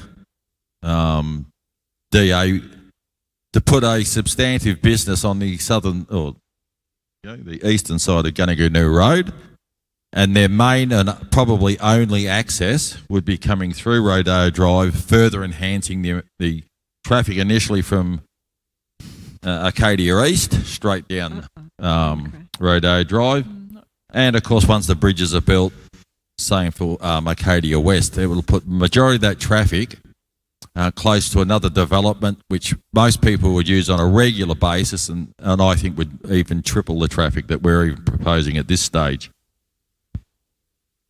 I think we've mentioned it before too, that the sporting precinct there is the jewel in the crown of Tamworth, and yet we're going to have to make modification after modification after modification just to make our children safe in that area. So perhaps other alternative exits from the Arcadia estate could be looked at. We did have a second one that was on the southern side of Arcadia East. I'm not sure if the residents, when they first came from Rodeo Drive, were aware that that one's now been removed due to other works that may be going ahead. So that's blocked one other exit or entry into Arcadia. And until such time as the bridges do go in, according to the report, it states that this will give greater access for people at Rodeo Drive into Bergman's Lane, but that will not occur for the next 10 or 15 years as we've been told, because those bridges won't be there. So all of that traffic's going to go down Rodeo Drive. I don't see why anyone would drive to Gunnaganoo Road along Darien Avenue. So all that traffic, there's a potential of going down Rodeo Drive, especially with the new development that might be going ahead, may be going ahead. So I'll be voting no. Thank you.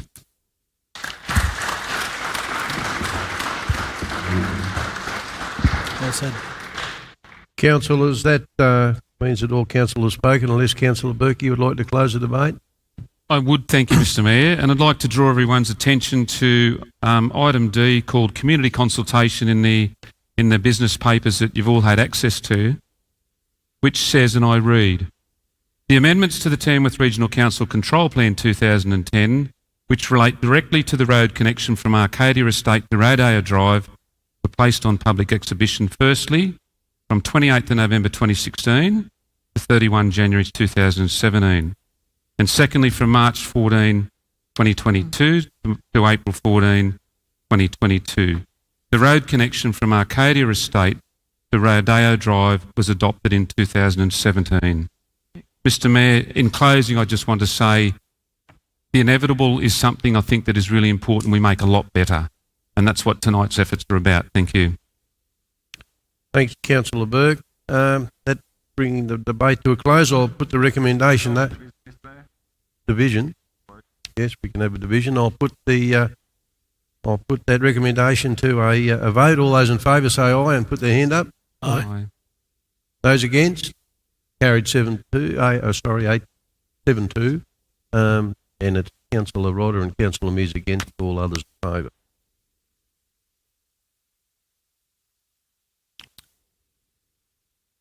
Councillors, before we move on to 7.2, I'll say to those that are in the audience that came here for the debate on Rodeo Drive, if you wish to vacate the hall or the chamber as it is tonight, you're most welcome to do so. And I thank you for your attendance.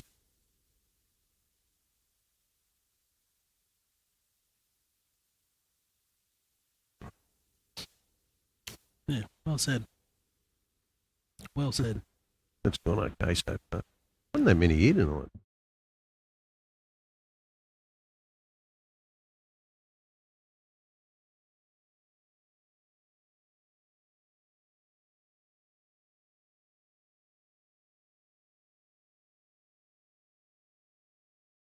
On to item 7.2, and Councillor Coates, did you want to? Yes, thank you, Mr Mayor. I'd just like to move that we defer this particular item for further consideration and until additional information is available. And I actually Can I have a second for that? Councillor Rodder. Move. Councillor Coates, continue. Yes, thank you, Mr Mayor. My reasoning behind the request is on the 23rd of November, I attended on your behalf to the Coalition of Renewable Energy Mayors meeting in Sydney. And at that time, there was a discussion around the draft energy policy framework from the state government. The framework will provide guidelines around wind energy, transmission lines, solar energy, benefit sharing and private agreements. It will go out for consultation and feedback before it's determined, and then the guidelines will be distributed. So I feel that we may be premature at the moment, and perhaps we should be waiting for those guidelines and more information. Thank you, Councillor Coates. Anyone wish to speak against that deferral? Anyone wish to make comment? There being no further comments, I'll put... Sorry, Councillor Rodder. Thank you, Mr Mayor. Just to support Councillor Coates, I believe it would be very premature for us to enter into adopt a policy like this and then enter into a VPA potentially with a wind farm around the Nundle Hanging Rock area prior to us understanding what deal we get out of this for our residents. And I think our council has historically objected twice to that project up there, and I think it'd be premature to actually enter into any agreement like this before we understand the implications for our residents. So I fully support the deferral. Thank you, Councillor Rodder. Further comments? There being no further comments, I'll put the recommendation that we defer the matter. All those in favour say aye. Aye. Those against? Carried. Councillor, we move on from there to item 8.1. Councillor Southwell. Thank you, Mr. Mayor. I'd like to move an amendment to this motion, please. And it should be up on screen. The amendment is that in relation to the report fee waiver request, Region 1 Little Athletics Championships, Council approved the request for a full fee waiver for the event of $1,510. Councillor, do you have a seconder? Councillor Tickle. That's not actually amendment. That is now the motion. Thank you. You want to speak further to that, Councillor South? Thank you, Mr. Mayor. Just to say that, look, it will be bringing over 800 athletes to the region and parents as well. I think it is a small amount of money considering the benefits that it will receive. Also mindful that the Little Athletics, they do a lot within the community. They're supporting children and exercise, which I think is a really great outcome. And I think it is a very little amount as a fee waiver, which will go a very long way for this organisation. Thank you. Anyone wish to speak against that recommendation? Councillor Mears. I just wanted to raise part of that. All night we've been talking about fiscal responsibility and how great our staff are, which I agree with. Now, the staff have come through, they've looked at the financial position, the money got put aside for these sporting events, etc., and have made a recommendation. So if they recommend a specific amount, I think that we should adhere to that. And not that I agree with every decision, but again, if we're talking to people here and passing rate increases, etc., talking about being fiscally responsible, I think that reports a fiscally responsible position from our finance group, and that we should adhere to it. So I'll be not supporting that motion. Further comments, councillors? Councillor Rodder. Thank you, Mr. Mayor. I have to disagree with Councillor Mears. And I agree with Councillor Southwell. It's a tiny amount for what our region will get out of it and what the kids will get out of it. And I think anything that can encourage a kid out onto sporting fields and out of their homes off iPads and things like that is a great thing. And $1,510 is certainly,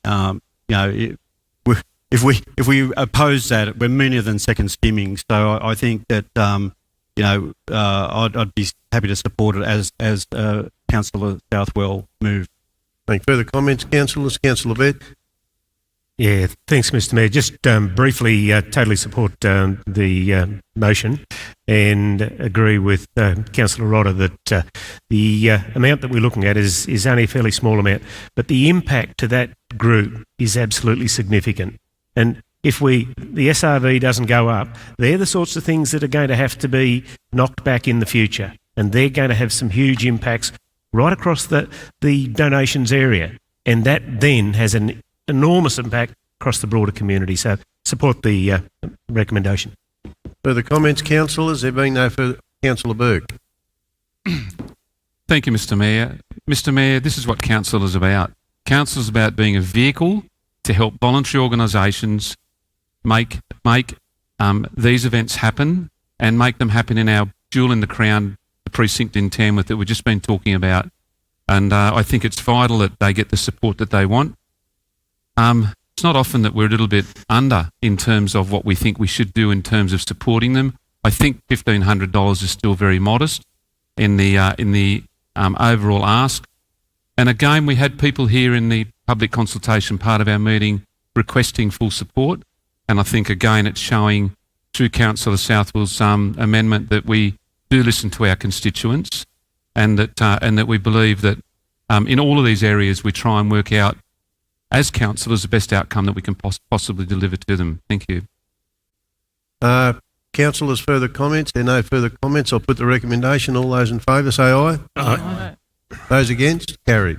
Councillors, we'll move on to 8.2, Tamworth Regional Local Traffic Committee. Move Councillor Betts, seconded Councillor Southwell. Councillor Betts, you wish to speak to that?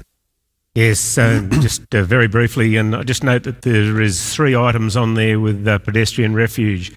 There is a significant number of those that have been installed across our council area, and it has a huge impact on the safety of our pedestrians, and that program is still ongoing, and I would like to see infinitely more support from the state government that has done that in the past, and I think they're going to continue with it, but it is a huge safety aspect for children and the community. Thanks, Mr Mayor. Thanks, Councillor Betts. Anyone wish to speak against the recommendation?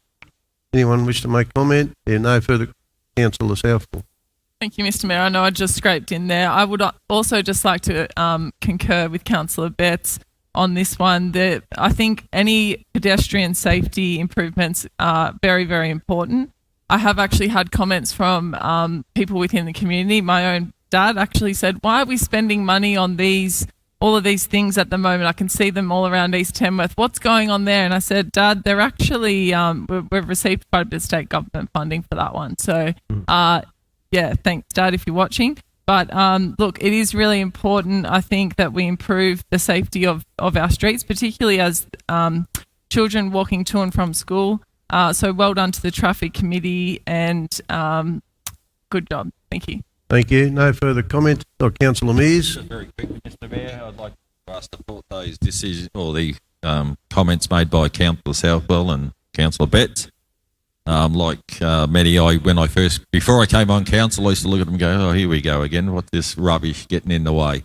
But yeah, over the time and speaking to our roads and traffic committees, they are of vital importance to the safety of our kids and elderly residents or residents in general. So fully support this motion. Councillors, I'll put the recommendation. All those in favour say aye. Aye. Those against, carried. Councillors, we move on to 8.3, Urban Tree Street Management Plan. Move Councillor Tickle, seconded Councillor Cates. Councillor Tickle, you wish to make comment?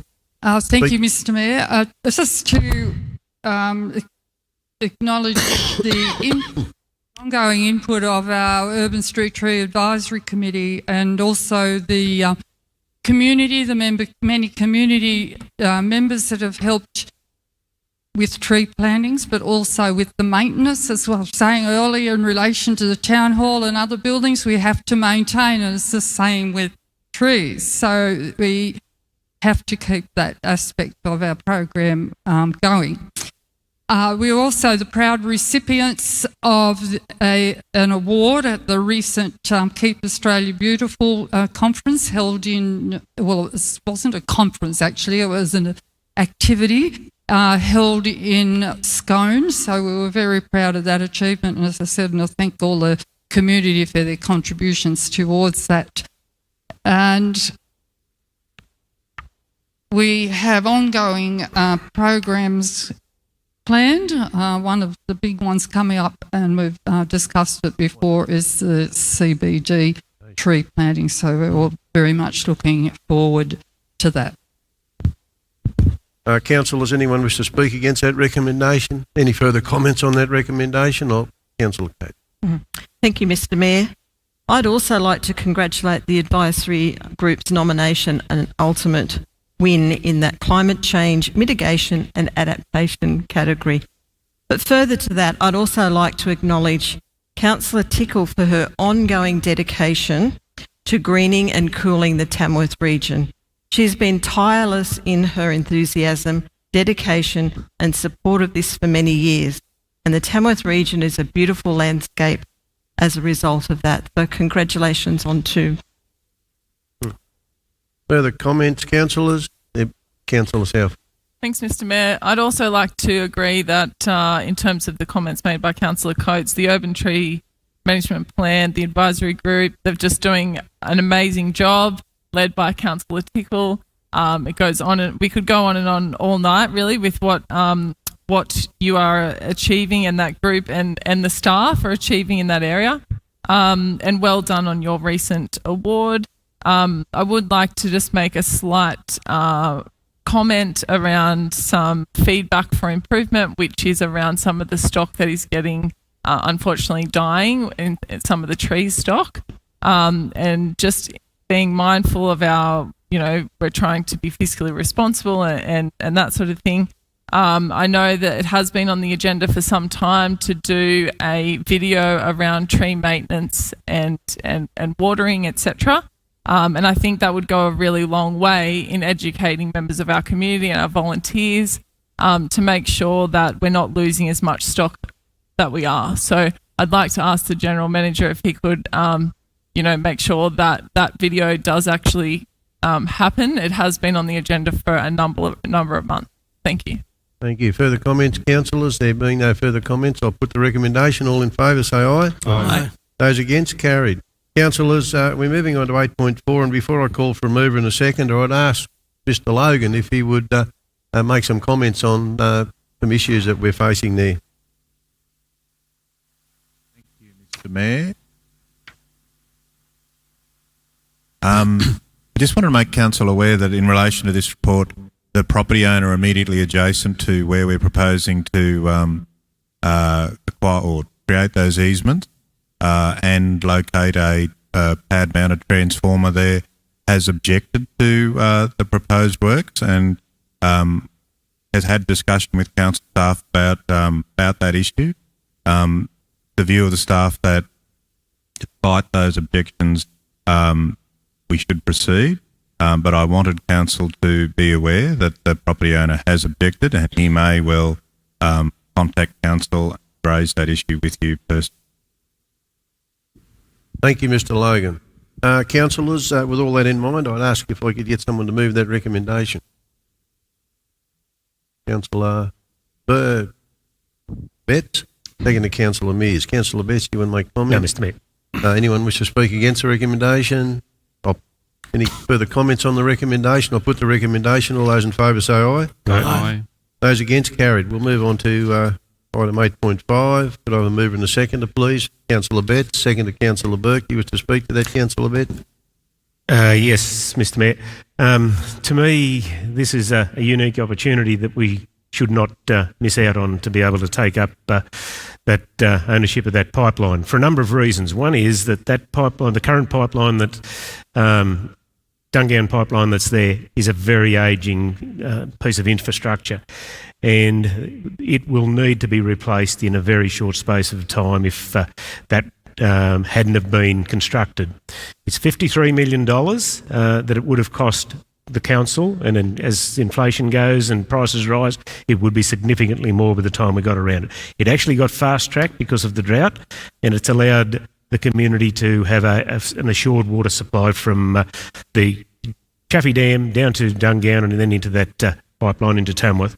The other benefit that we will have with that facility is that we have the expertise to be able to maintain and respond to breakage or any infrastructure problems so that the possibility of downtime to our community and our supply, water supply to Tamworth, would be absolutely minimised. During the drought, we did, when the pipeline was operational, when the State Water had the carriage of the maintenance and the provision of the water coming down, there was a couple of breakages there, and if it wasn't for council staff and expertise, that would have caused significant shortage of water in Tamworth. So for that reason, as well as the fact that we get a $53 million infrastructure gifted to us by the state government, I think makes great sense. Thanks, Mr Mayor.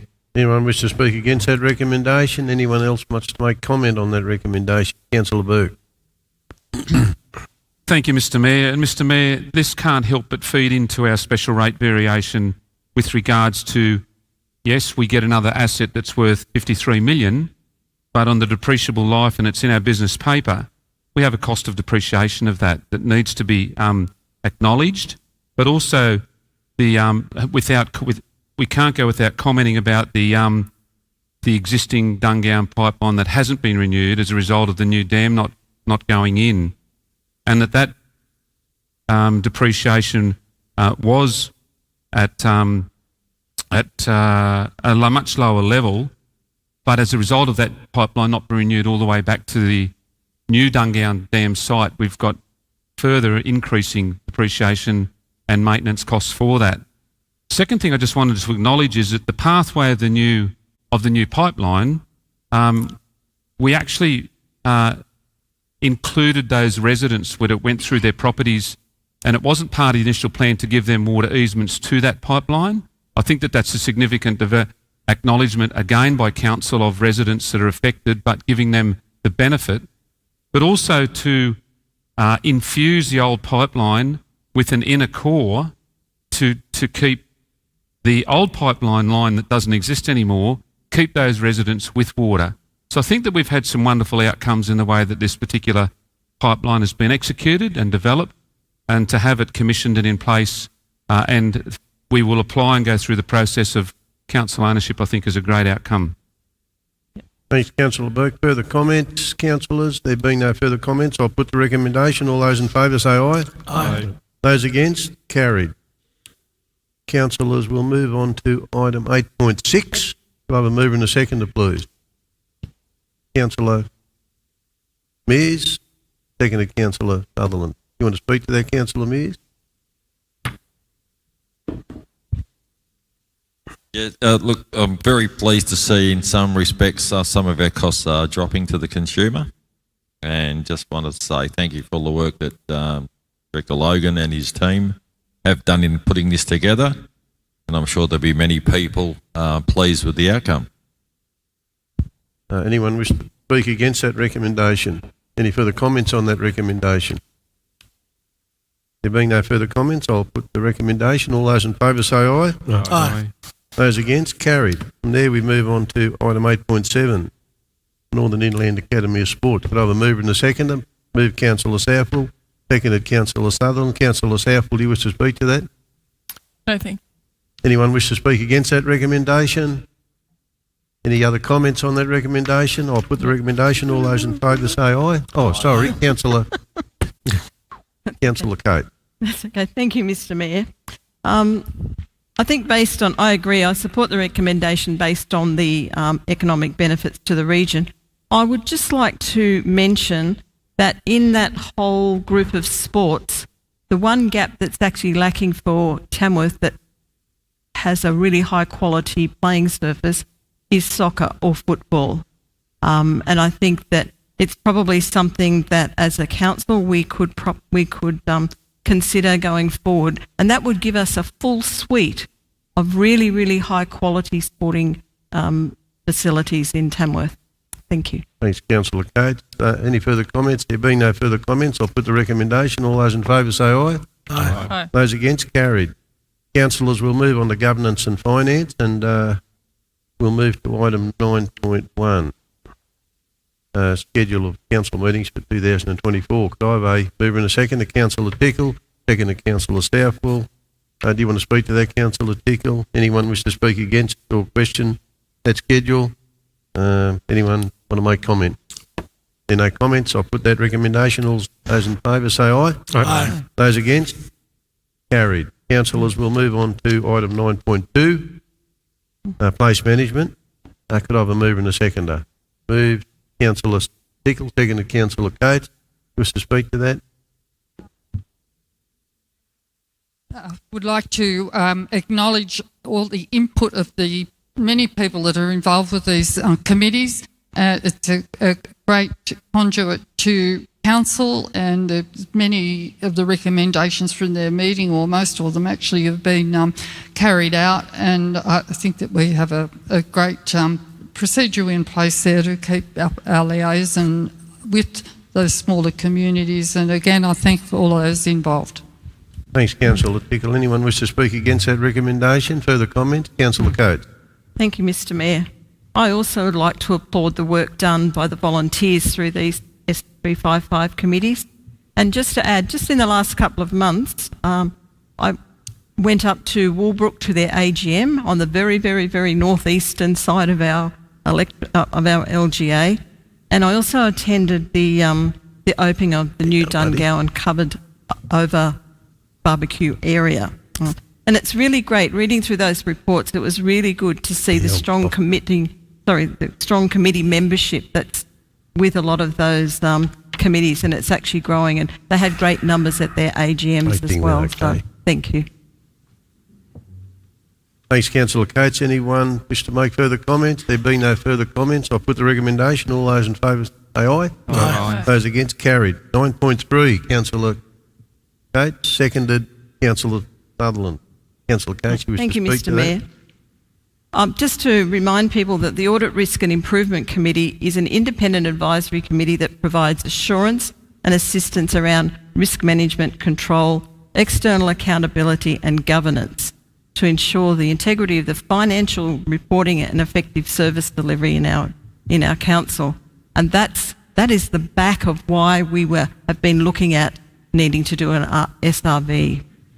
Because in those meetings, the Audit and Risk Committee look at things such as what's happening with our technology upgrades. They're looking at the progress of actions from external auditors.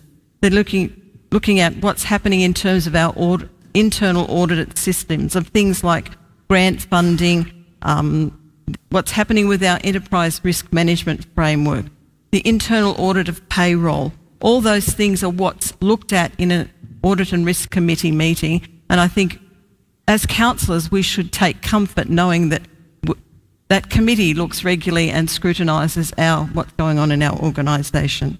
Thank you. Anyone wish to speak against that? Further comment? Councillor Burke.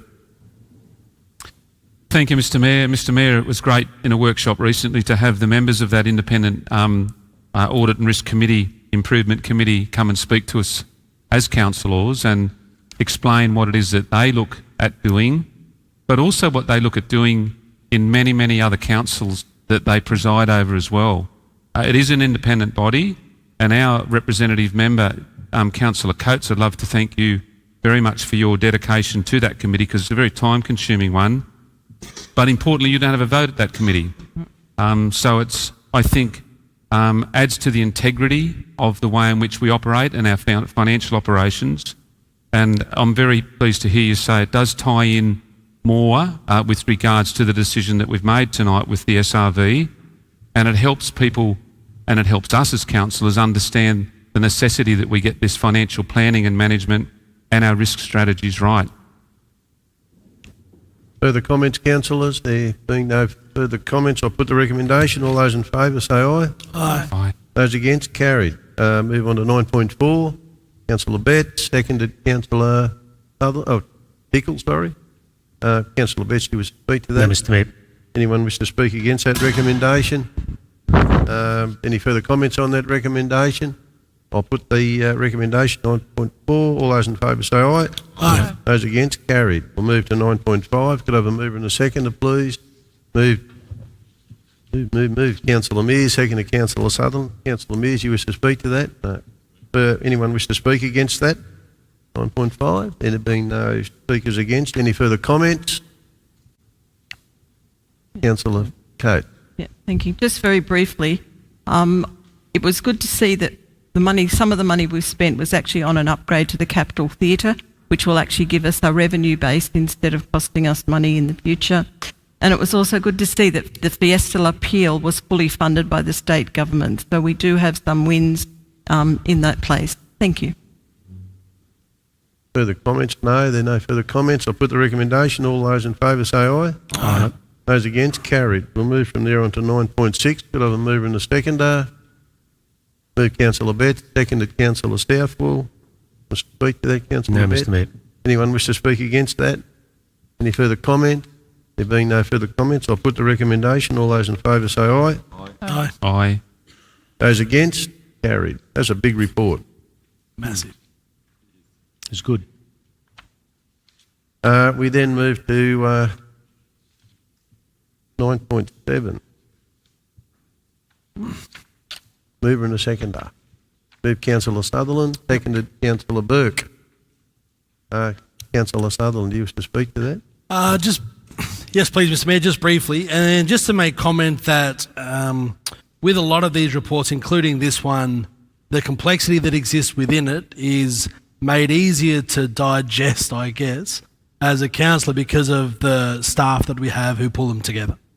And so I would like to just make mention of that because the amount of detail is complex to majority of people to read through, but to be have it explained in the way that it's explained in the format that it's put in, I think gives us as councillors the best ability to make decisions, understanding completely the recommendations that are putting forward. Thank you. Councillor Sutherland. Anyone wish to speak against that? Further comments, Councillor Burke. Thanks, Mr. Mayor. I just can't let this one slip without drawing attention to the Rural Fire Service fleet and the act whereby we are accountable, but we're looking, and I'm not sure if we actually have it removed from our asset base. We do at this point, do we? Oh, okay, so my question's been answered. Thank you. It's actually a mess of a thing. Further comments, councillors? There being no further comment, I'll put the recommendation. All those in favour say aye. Aye. It is a mess. We'll move on to the next item, which is 9.8, and we've dealt with that. And then we'll move on to 9.9, which is commencement of mandatory notifiable data breaching. So who can I get to move that? Councillor Burke, seconded Councillor Betts. Councillor Burke, you wish to make comment to that? Anyone wish to speak against that? Any further comments on that recommendation? I'll put the recommendation. All those in favour say aye. Aye. Those against? Carried. We move from there into community services. And our first one is 10.1, the draft youth strategy action plan for public exhibition. Could I have a mover and a seconder? Councillor Sutherland, seconded Councillor Mears. Wish to speak to that, Councillor Yes, Sutherland? please, Mr. Mayor. Just how excited I am to see a youth strategy being drafted up with the level of consultation that it's had with young people from across the region. The strategy highlights that we have just over 10,000 young people in that demographic across our region, and having a strategic plan in this place will make sure that young people not only have their voices heard, but we have a clear direction on what the future looks like in services that we can provide.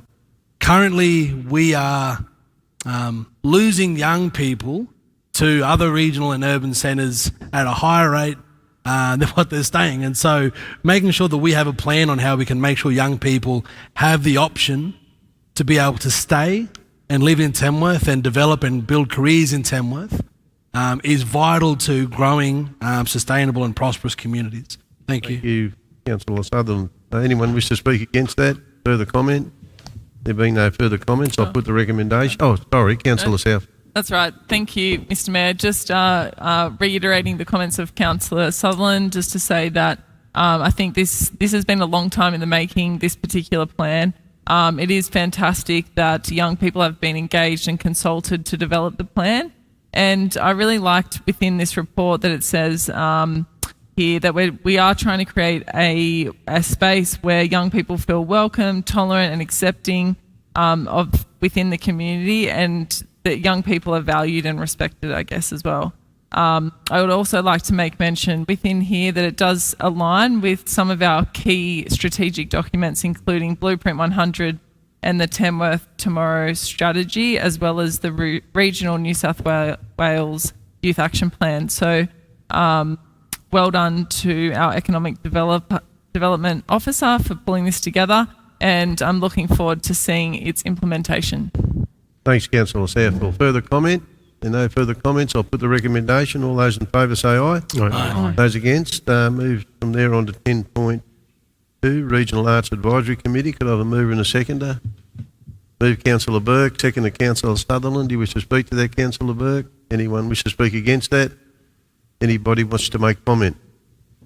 Councillor Sutherland. Just a follow-up from the recommendation itself, and that is that one of the conversations within that committee was asking Council to confirm its ongoing commitment to the Arts and Cultural Precinct, and so to have that included in this recommendation sends a really clear message to the community that arts and culture is a priority, within the region, and we are looking at ways of making that possible, although it remains currently unfunded.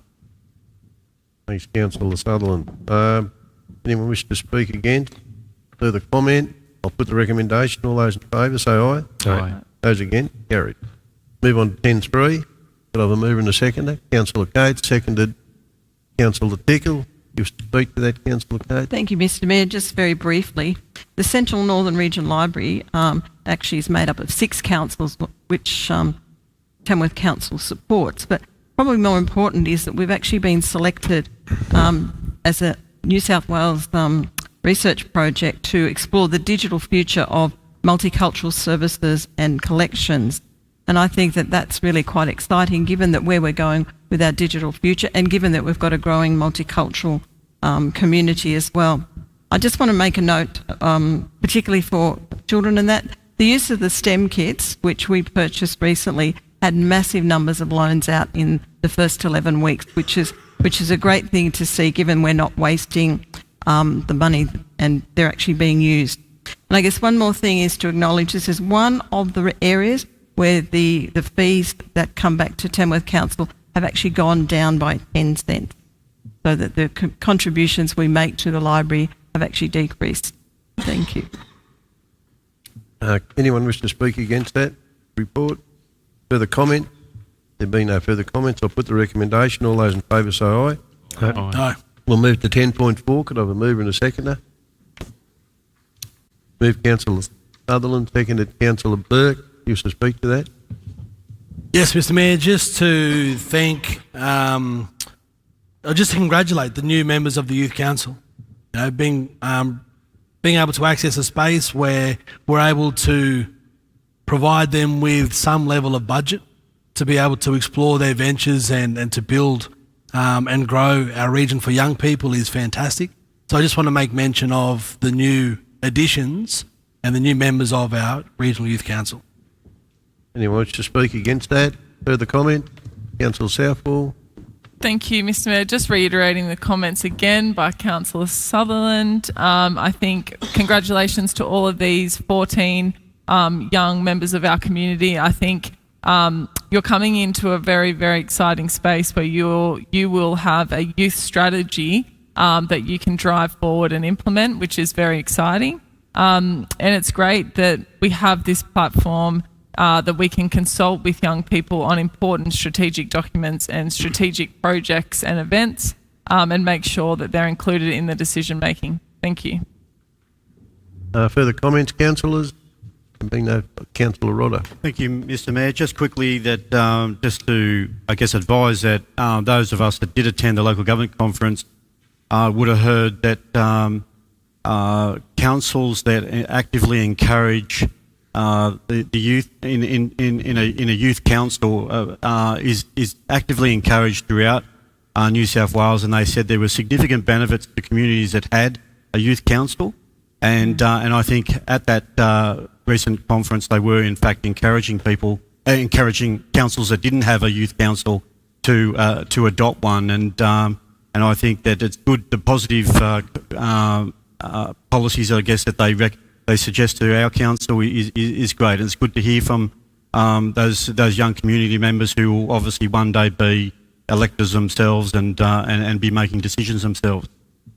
Further comments, councillors? There being no further comments, I'll put the recommendation. All those in favour say aye. Aye. Those against, carried. Move to 10.5, Tamworth City Working Group, Centre Working Group. Councillor Tickle, seconded Councillor Sutherland. Councillor Tickle, you wish to speak to that? It's a detailed minutes, but we are looking forward to seeing improvements in the CBD, particularly in relation to our gardening and the upkeep of those, and also a green wall at Cable Avenue. Anyone wish to speak against that report? Further comments on that report? There are no further comments. I'll put the recommendation. All those in favour say aye. Aye. Aye. Those against? Oh, sorry. I didn't see your hand go up quick enough. Thank you, Mr. Mayor. I'll be very brief. I just wanted to congratulate the new members, Mr. Charles Spear as the commercial property owner, and Mr. Warwick Stimpson in the category of planning consultant, who have joined the working groups. I think it's great to see some people with an interest within the CBD getting involved in these types of communities and these types of community groups. Just a question around, I'm pretty sure within this report, is that the landscape architect position was not filled. Is that something that can be filled at a point in time in the future? Can be.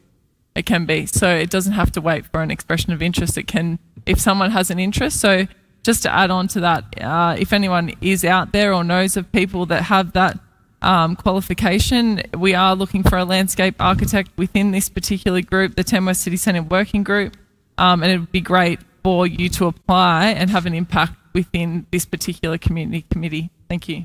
Thank you, Councillor South. I'll try again. I'll put that recommendation. All those in favour say aye. Aye. Those against, carried. We'll move from there on to 10.6, which is the Tamworth Region Inclusive Cultural Advisory Committee. Can I have a mover and a seconder, please? Moved Councillor Coate, seconded Councillor Mears.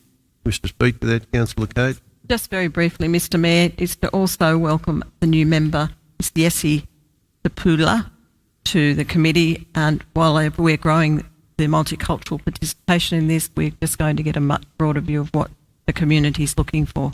Thank you. Anyone wish to speak against that recommendation? Any further comments on that recommendation? There being no further comments, I'll put the recommendation. All those in favour say aye. Aye. Those against, carried. Councillors, before I call for a recommendation to move into closed council, I'll ask the General Manager, has anyone requested that any matters in closed council be brought forward into into open council? Is there anyone within the audience that would like to have a matter brought forward from closed council into open council? No, there's not. So, councillors, I'll call for a motion to move into closed council. Councillor Sutherland, seconded Councillor Burke. All those in favour say aye. Aye. People in the audience, I'm sorry to say, you can all go and enjoy your evening somewhere else.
We're good to go.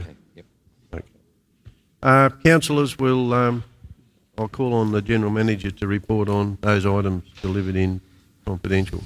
Thank you, Mr Mayor. Councillors, in the closed session of the Ordinary Council meeting on the 28th of November 2023, you considered 6 items in closed council, 12.1 through 12.6. For all of those items, you resolved to adopt the recommendations as per the business paper. Councillors, can I have a motion to accept? Councillor Coates, seconded Councillor Burke. All those in favour say aye. Aye. Thank you. Carried. Pardon? Yes, so Council, we'll close the meeting and thank you for your attendance.